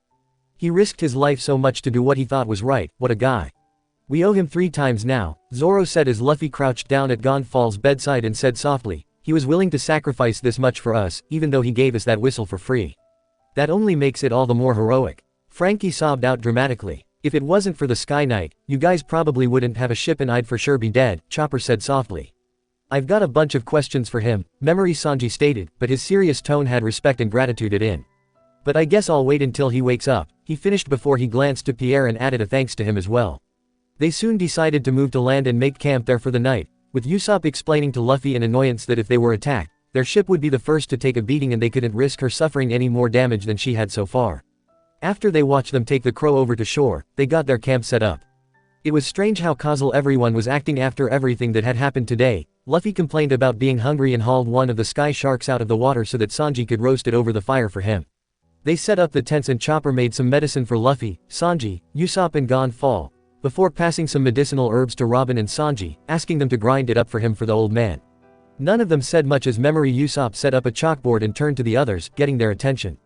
Quiet down now, he called, it's time to hear everyone's field reports. Sanji, still grinding up the medicine, spoke first. We ran into this priest named Satori who uses spheres with different kinds of threats inside each one. Explosives, dragons, the usual, but what really hung us out to dry in the fight was that this guy kept predicting our moves with a power called mantra or something. If he didn't have that ability he would have been easy to take care of, Sanji said darkly. Excuses, Zoro stated softly. The priest who attacked me was named Shira and he used a spear that set fire to anything. Memory Chopper then spoke up. He seemed like he could predict my moves just like that Satori guy and I tried to attack him but he trailed off, sounding ashamed. He dodged me every single time. Then the bird he was riding burnt down the mast and the Sky Knight was defeated. Nami patted Chopper's shoulder in a consoling way as he sighed. Sounds like you all had a rough time, Memory Nami say sympathetically. Well, what we found is that this island we're on is actually the missing part of Jaya. You see the city of gold didn't sink into the ocean, but it was shot into the sky like us. How did you figure that out?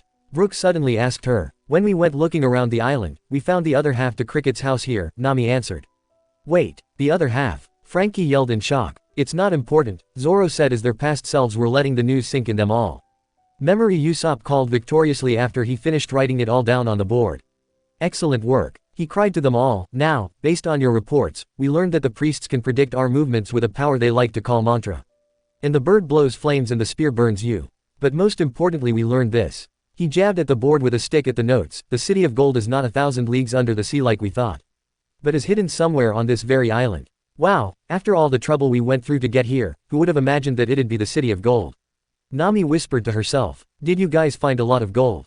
Brooke asked excitedly. Yeah, we found tons of it, Chopper said eagerly. But we actually found it in. But before he could finish, Luffy was yelling out in shock at what Usopp said. No way. That was the first thing I told you. Memory Nami yelled at him in frustration. But Zoro and Sanji both began a conversation, sounding civil with each other for once, about what mantra was all about. Sanji offered that perhaps it was some kind of sixth sense that you could only learn up here, which Zoro looked highly doubtful here. But it was clear that there was only one thing on Luffy's mind as he stood up, his eyes shining as he whispered in wonder, this is it. An adventure with gold at the end. I can't wait. Now that was an adventure that I had no problems getting behind, Current Nami smiled. You glad that you went back to this place? Frankie asked teasingly as she laughed a little. While I can't say that going through everything we had to go through to find the city was something I had wanted to do, at least it worked out in the end, she said with a shrug. Her past self was smiling at Luffy, and even gave him a wink as she said, glad to see someone on my side. I'm ready. Luffy no, past Usopp said, turning pale again as the excitement quickly drained out of his face. Did you forget what the scary gorilla guy said about execution? Why should we have worried about that guy anyway? Current Zoro asked him in a bored tone.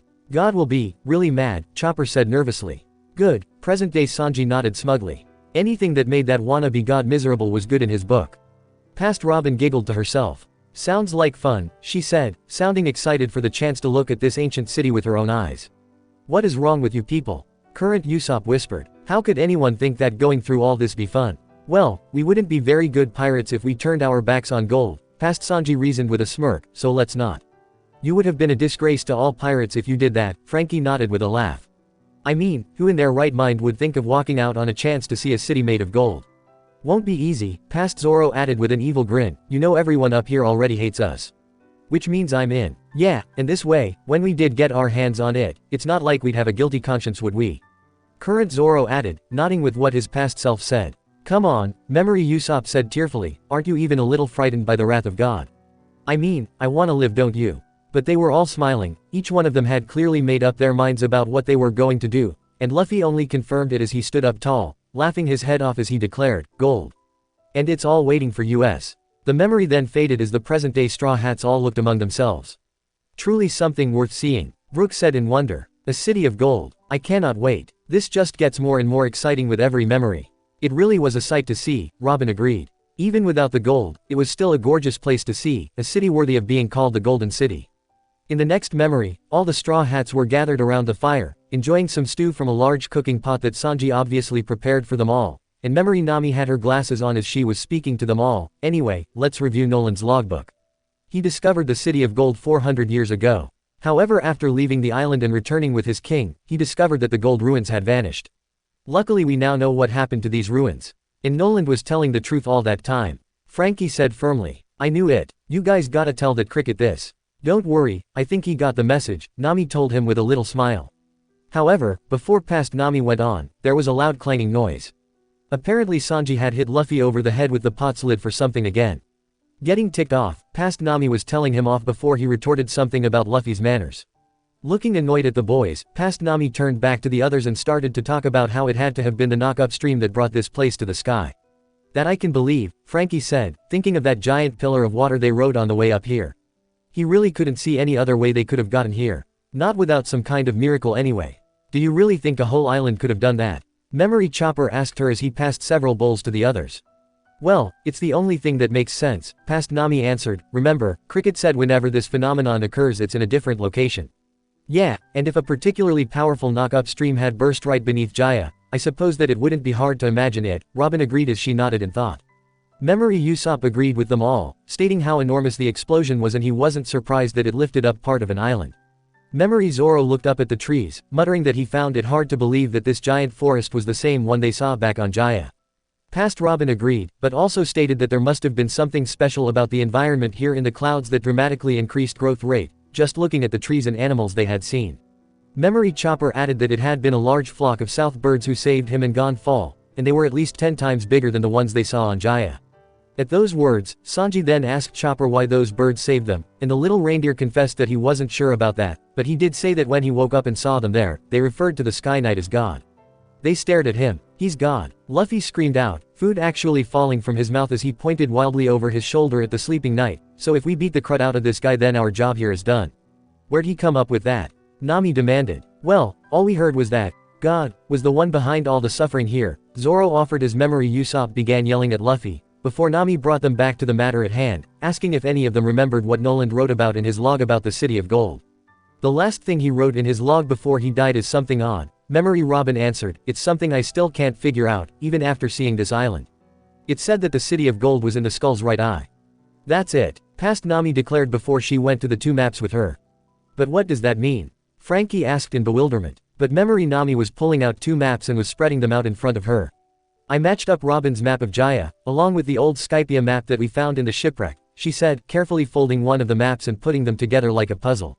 As everyone got up and went over to see what she was talking about she added, of course, this isn't exact and there may be some incorrect overlap, but if you match up the location of Cricket House with the broken one we found up here, this is what Jaya looked like 400 years ago.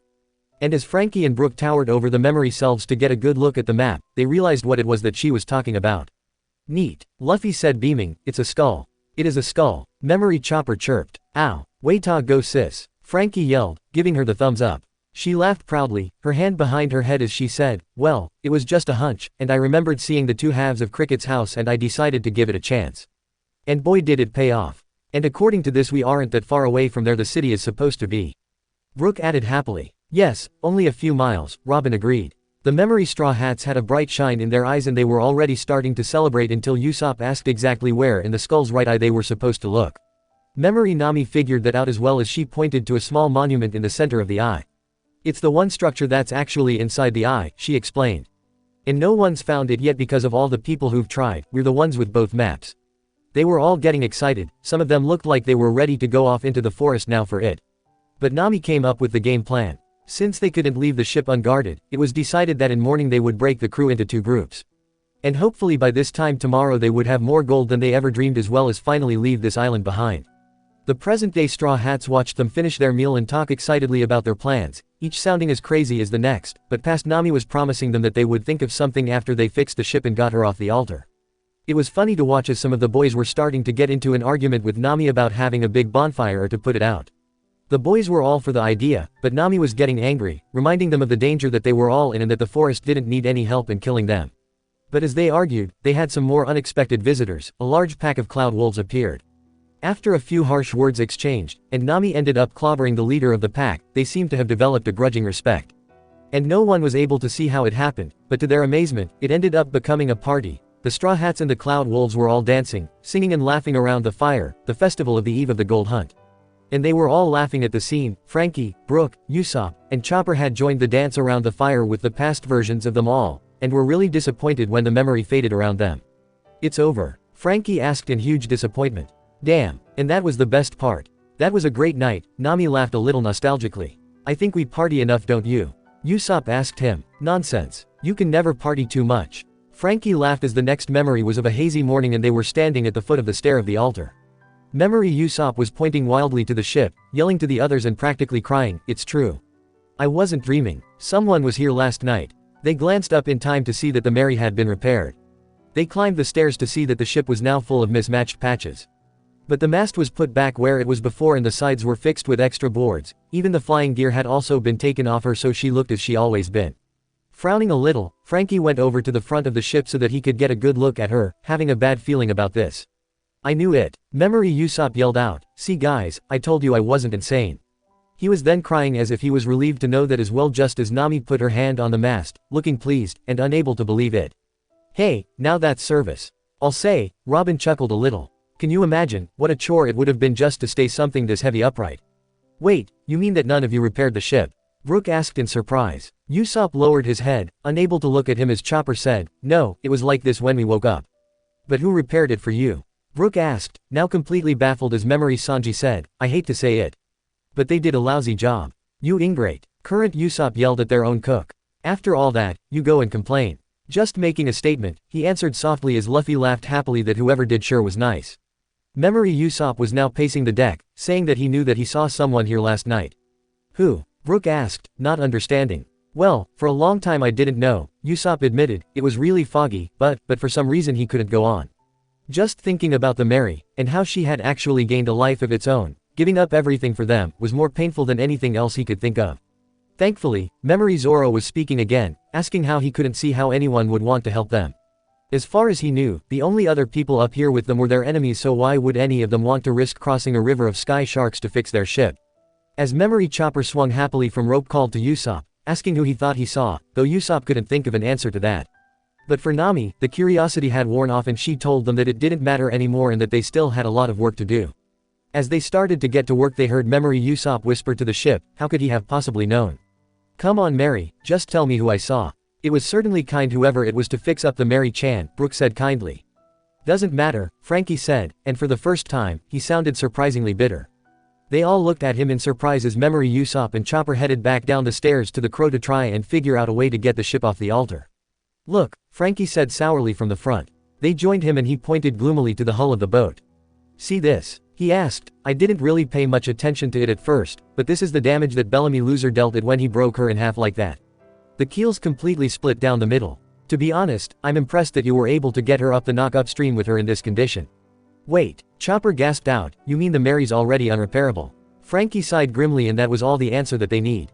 Usopp stared wide-eyed at the beloved ship and friend. So even from this moment she was already doomed. He supposed he always knew, but to hear it firsthand, it felt as if someone had squeezed his heart. "Just another reason to hate that Bellamy bastard," Sanji snarled, punching his fists together. "If I ever see him again, I'm breaking that face of his."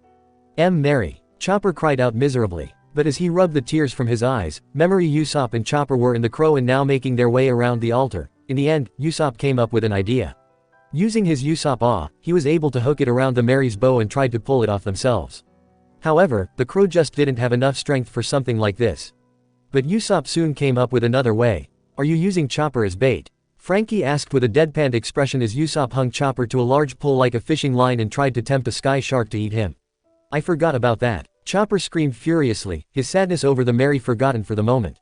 "You almost got me eaten. It was the only way to get the ship off there." Usopp said loudly, "I'd never really let them eat you." It was proven so since Memory Usopp was able to hook the rope onto the sharp and used its strength to heave the ship off the altar, down the stairs, and back into the water. After they took the time to untie Chopper, calm him down, and convince him that they were his friends, Memory Nami pulled out the map and came up with the plan. "That was still cold bro," Frankie muttered as Usopp muttered an apology to Chopper who turned his back on him, looking angry. Since Luffy and Robin insisted on going to the City of Gold, and Nami had to stay on the Mary to guide it out of the upper yard and to the meeting place, she came up with the two teams. "Okay, let's look at the map," she said, pulling out her pencil and began drawing arrows on it. "The exploration team will be taking this route, moving south," she said, drawing an arrow directly to the right eye. There should be some old ruins near the skull's right eye. Keep an eye out for enemies and bring back that gold. She told them. Huh, you make it sound so easy, Memory Zoro said. Yeah, it was anything but easy, Current Zoro muttered darkly, thinking of those Shandorians who attacked him, getting carried off by that giant south bird, almost eaten by a giant snake, and crashing right into the middle of a battle. What a horrible day. I'm looking forward to investigating those old ruins, Past Robin said smiling widely.